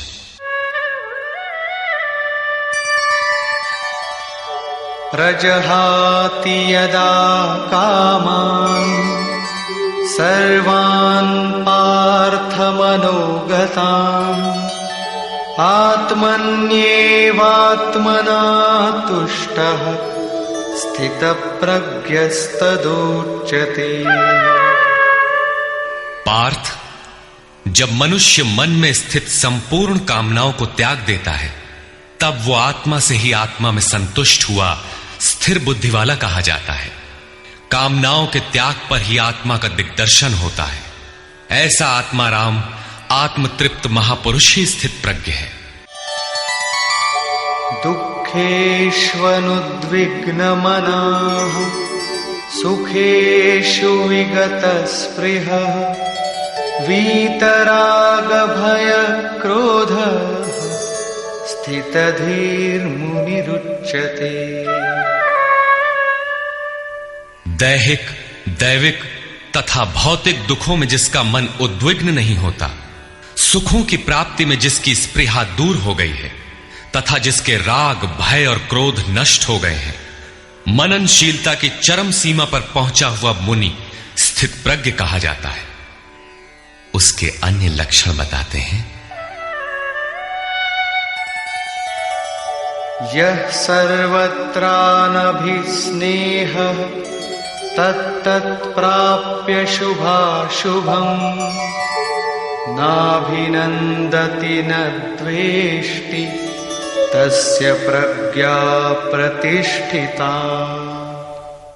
जो पुरुष सर्वत्र स्नेह रहित हुआ, शुभ अथवा अशुभ को प्राप्त होकर न तो प्रसन्न होता है और न द्वेष करता है, उसकी बुद्धि स्थिर है। शुभ वो है जो परमात्म स्वरूप में लगाता है, अशुभ वो है जो प्रकृति की ओर ले जाने वाला होता है। किंतु स्थित प्रज्ञ पुरुष अनुकूल परिस्थितियों से न प्रसन्न होता है और न प्रतिकूल परिस्थितियों से द्वेष करता है, क्योंकि प्राप्त होने योग्य वस्तु न उससे भिन्न है और न पतित करने वाले विकार ही उसके लिए है।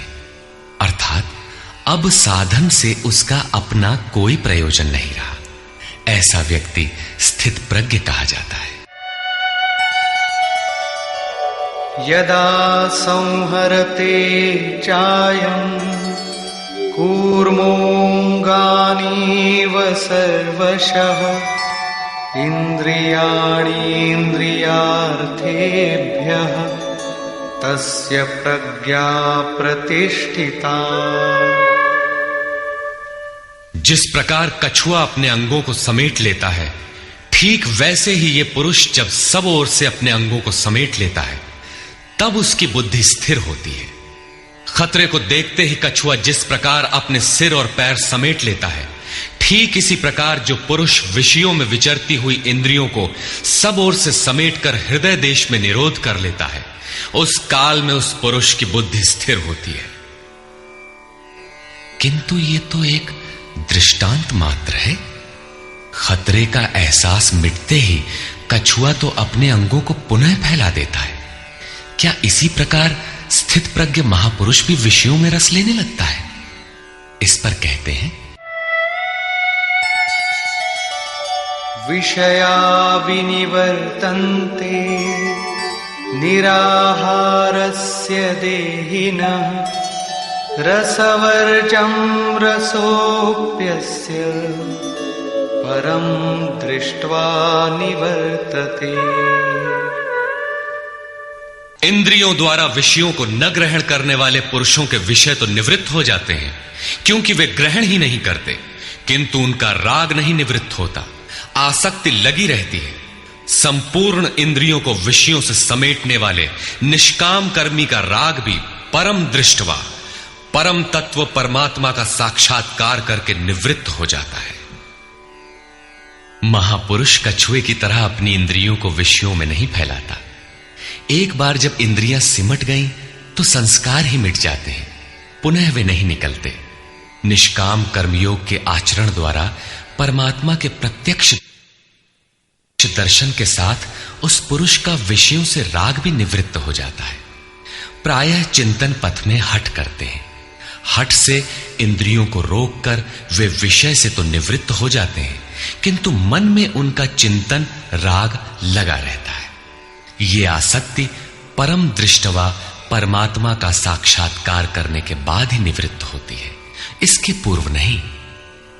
पूज्य महाराज जी इस संबंध में अपनी एक घटना बताया करते थे। गृह त्याग से पूर्व उन्हें 3 बार आकाशवाणियां हुई थी। हमने पूछा, महाराज जी आपको आकाशवाणी क्यों हुई, हम लोगों को तो नहीं हुई?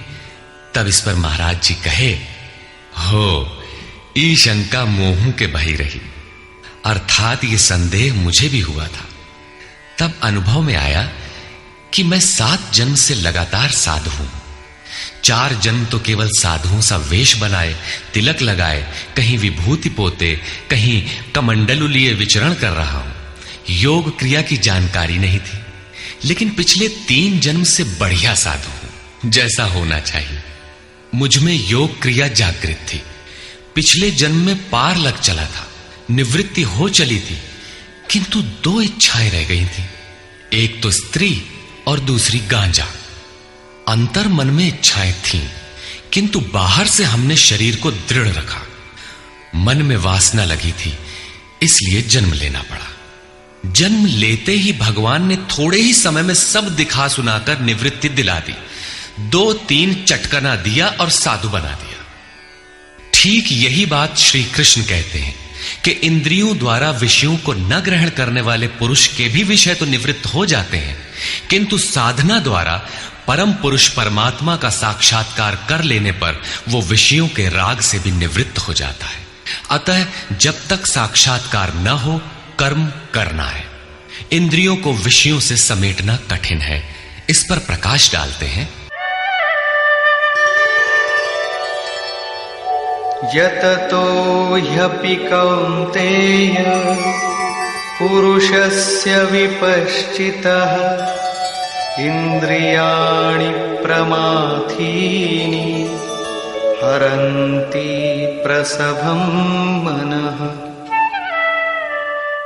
कौन्ते, प्रयत्न करने वाले मेधावी पुरुष की प्रमथनशील इंद्रियां उसके मन को बलात् हर लेती हैं, विचलित कर देती हैं। इसलिए तानि सर्वाणि संयम्य युक्त आसीत मत्परः वशे हि यस्येन्द्रियाणि तस्य प्रज्ञा प्रतिष्ठिता। उन संपूर्ण इंद्रियों को संयत करके योग से युक्त और समर्पण के साथ मेरे आश्रित हो, क्योंकि जिस पुरुष की इंद्रियां वश में होती हैं उसी की बुद्धि स्थिर होती है। यहां योगेश्वर श्री कृष्ण साधन के निषेधात्मक अवयवों के साथ उसके विधेयात्मक पहलू पर जोर देते हैं। केवल संयम और निषेध से इंद्रियां वश में नहीं होती। समर्पण के साथ इष्ट चिंतन अनिवार्य है। इष्ट चिंतन के अभाव में विषय चिंतन होगा, जिसके कुपरिणाम श्री कृष्ण के ही शब्दों में देखें।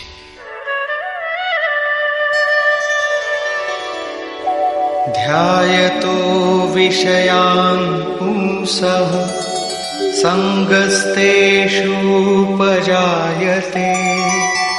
संगात् संजायते कामः कामात् क्रोधोऽभिजायते।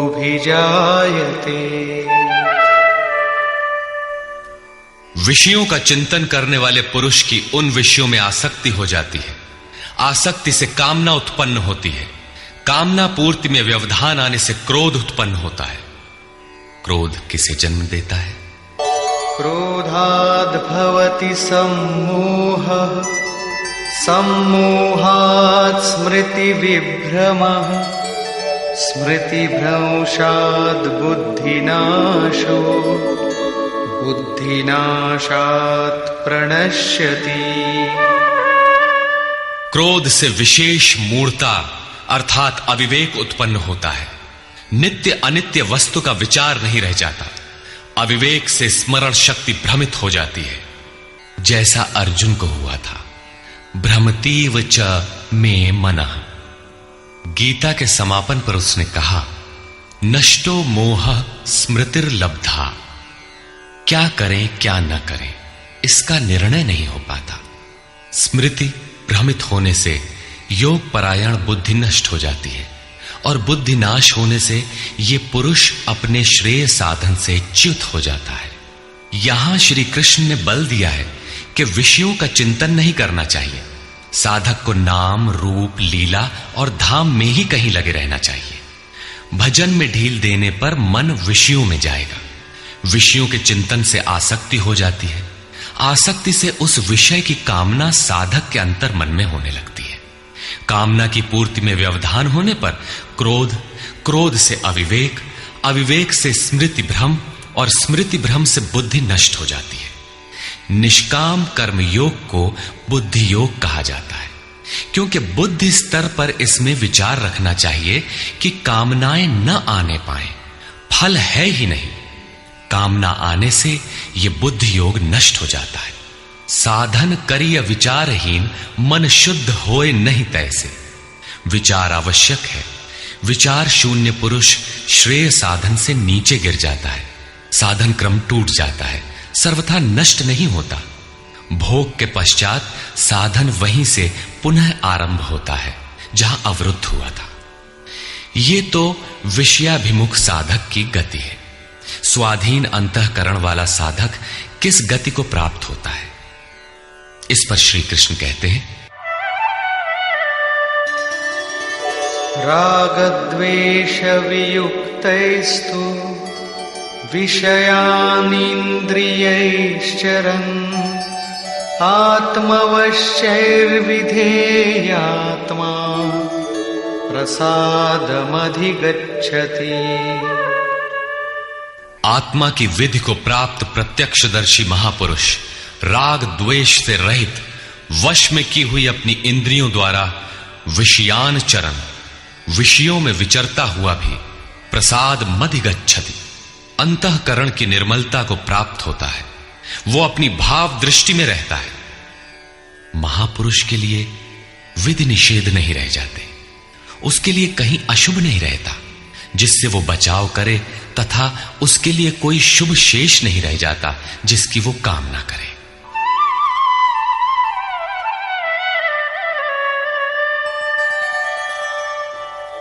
प्रसादे सर्वदुःखानां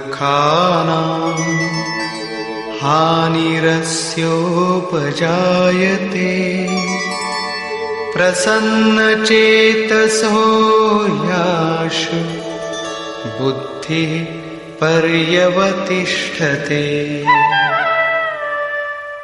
भगवान के पूर्ण कृपा प्रसाद भगवत्ता से संयुक्त होने पर इसके संपूर्ण दुखों का अभाव हो जाता है।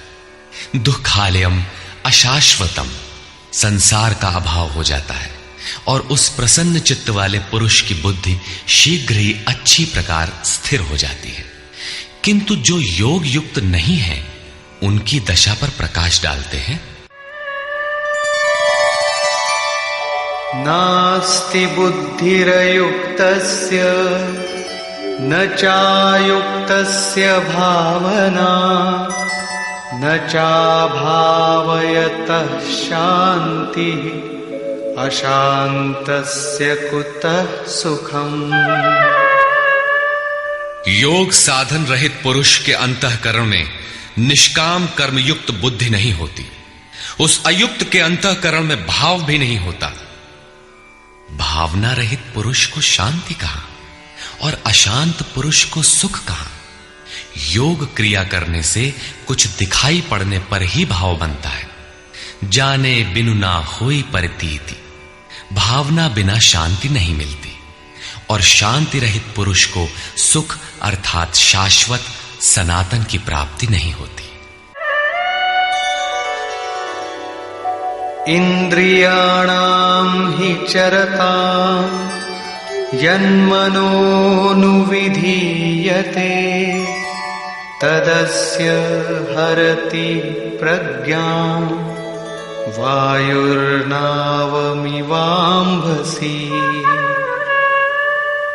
जल में नाव को जिस प्रकार वायु हरण करके गंतव्य से दूर कर देता है, ठीक वैसे ही विषयों में विचरण करती हुई इंद्रियों में जिस इंद्रिय के साथ मन रहता है, वो एक ही इंद्रिय उस अयुक्त पुरुष की बुद्धि को हर लेती है। अतः योग का आचरण अनिवार्य है। क्रियात्मक आचरण पर श्री कृष्ण पुनः बल देते हैं। तस्माद्यस्य महाबाहो निगृहीतानि सर्वशः इंद्रियाणीन्द्रियार्थेभ्यः तस्य प्रज्ञा प्रतिष्ठिता। इससे हे महाबाहो, जिस पुरुष की इंद्रियां इंद्रियों के विषयों से सर्वथा वश में की हुई होती हैं, उसकी बुद्धि स्थिर होती है। बाहु कार्य क्षेत्र का प्रतीक है। भगवान महाबाहु एवं आजानुबाहु कहे जाते हैं। वे बिना हाथ पैर के सर्वत्र कार्य करते हैं। उनमें जो प्रवेश पाता है या जो उसी भगवत्ता की ओर अग्रसर है, वो भी महाबाहु है।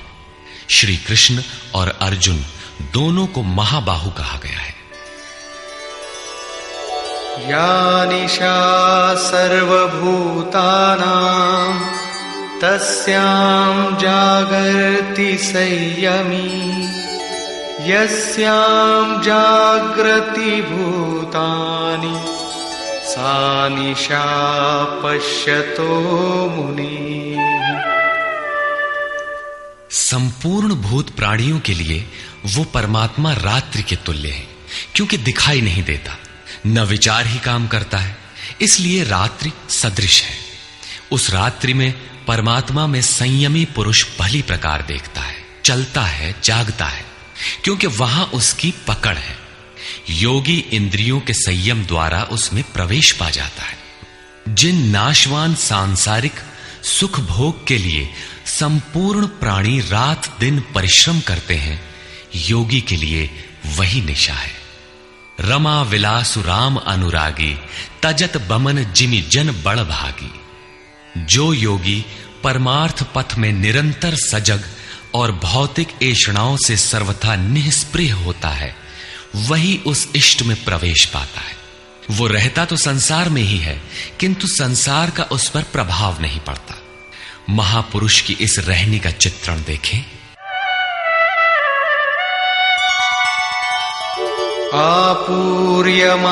आपूर्यमाणमचल प्रतिष्ठं समुद्रमाप प्रविशन्ति यद्वत् तद्वत् कामायं प्रविशन्ति सर्वे स शान्तिमाप्नोति न कामकामी। जैसे सब ओर से परिपूर्ण अचल प्रतिष्ठा वाले समुद्र में नदियों के जल उसको चलायमान न करते हुए बड़े वेग से उसमें समा जाते हैं, ठीक वैसे ही परमात्मा में स्थित प्रज्ञ पुरुष में संपूर्ण भोग विकार उत्पन्न किए बिना समा जाते हैं। ऐसा पुरुष परम शांति को प्राप्त होता है, न कि भोगों को चाहने वाला। भयंकर वेग से बहने वाली सहस्त्रों नदियों के स्रोत फसल को नष्ट करते हुए, हत्याएं करते हुए, नगरों को डुबाते हुए, हाहाकार मचाते हुए बड़े वेग से समुद्र में गिरते हैं, किंतु समुद्र को न 1 इंच ऊपर उठा पाते हैं और न गिरा ही पाते हैं, बल्कि उसी में समाहित हो जाते हैं। ठीक इसी प्रकार स्थित स्थित प्रज्ञ महापुरुष के प्रति संपूर्ण भोग उतने ही वेग से आते हैं, किंतु समाहित हो जाते हैं। उन महापुरुषों में न शुभ संस्कार डाल पाते हैं न अशुभ। योगी के कर्म अशुक्ल और अकृष्ण होते हैं, क्योंकि जिस चित्त पर संस्कार पड़ते हैं उसका निरोध और विलीनीकरण हो गया। इसके साथ ही भगवत्ता की स्थिति आ गई। अब संस्कार पड़े भी तो कहां। इस एक ही श्लोक में श्री कृष्ण ने अर्जुन के कई प्रश्नों का समाधान कर दिया। उसकी जिज्ञासा थी कि स्थित प्रज्ञ महापुरुष के लक्षण क्या हैं, वो कैसे बोलता है, कैसे बैठता है, कैसे चलता है। श्री कृष्ण ने एक ही शब्द में उत्तर दिया कि वे समुद्रवत होते हैं। उनके लिए विधि निषेध नहीं होता कि ऐसे बैठो और ऐसे चलो। वे ही परम शांति को प्राप्त होते हैं, क्योंकि वे संयमी हैं। भोगों की कामना वाला शांति नहीं पाता। इसी पर पुनः बल देते हैं, विहाय कामान्यः सर्वान् पुमांश्चरति निःस्पृहः निर्ममो निरहंकारः स शान्तिमधिगच्छति। जो पुरुष संपूर्ण कामनाओं को त्याग कर निर्ममः, मैं और मेरे के भाव तथा अहंकार और स्पृहा से रहित होता हुआ बरतता है, वो उस परम शांति को प्राप्त होता है जिसके बाद कुछ भी पाना शेष नहीं रह जाता।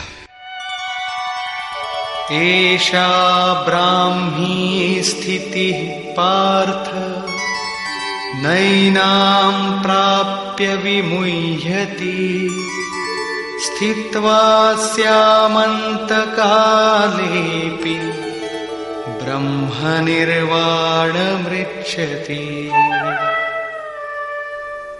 पार्थ, उपर्युक्त स्थिति ब्रह्म को प्राप्त हुए पुरुष की स्थिति है। समुद्रवत उन महापुरुषों में विषय नदियों की तरह समा जाते हैं। वे पूर्ण संयमी और प्रत्यक्षता परमात्मदर्शी हैं। केवल अहम ब्रह्मास्मि पढ़ लेने या रट लेने से यह स्थिति नहीं मिलती। साधन करके ही इस ब्रह्म की स्थिति को पाया जाता है। ऐसा महापुरुष ब्रह्म निष्ठा में स्थित रहते हुए शरीर के अंत काल में भी ब्रह्मानंद को ही प्राप्त होता है। निष्कर्ष, प्रायः कुछ लोग कहते हैं कि दूसरे अध्याय में गीता पूर्ण हो गई, किंतु यदि केवल कर्म का नाम मात्र लेने से कर्म पूरा हो जाता हो तब तो गीता का समापन माना जा सकता है। इस अध्याय में योगेश्वर श्री कृष्ण ने यही बताया कि अर्जुन, निष्काम कर्मयोग के विषय में सुन, जिसे जानकर तू संसार बंधन से छूट जाएगा। कर्म करने में तेरा अधिकार है, फल में कभी नहीं। कर्म करने में तेरी अश्रद्धा भी ना हो, निरंतर करने के लिए तत्पर हो जा। इसके परिणाम में तू परम दृष्टवा, परम पुरुष का दर्शन कर स्थित प्रज्ञ बनेगा, परम शांति पाएगा। किंतु यह नहीं बताया कि कर्म है क्या।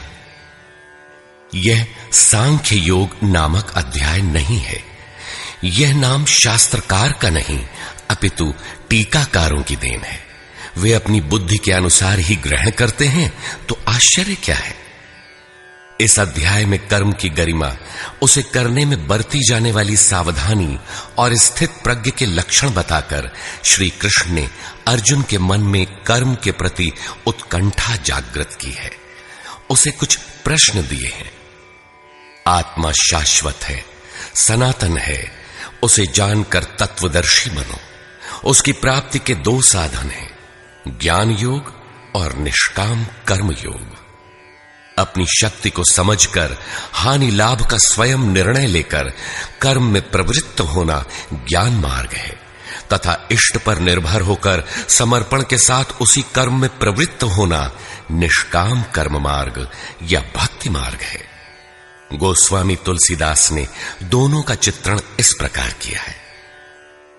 मोरे प्रौढ़ तनय सम ज्ञानी, बालक सुत समदास अमानी।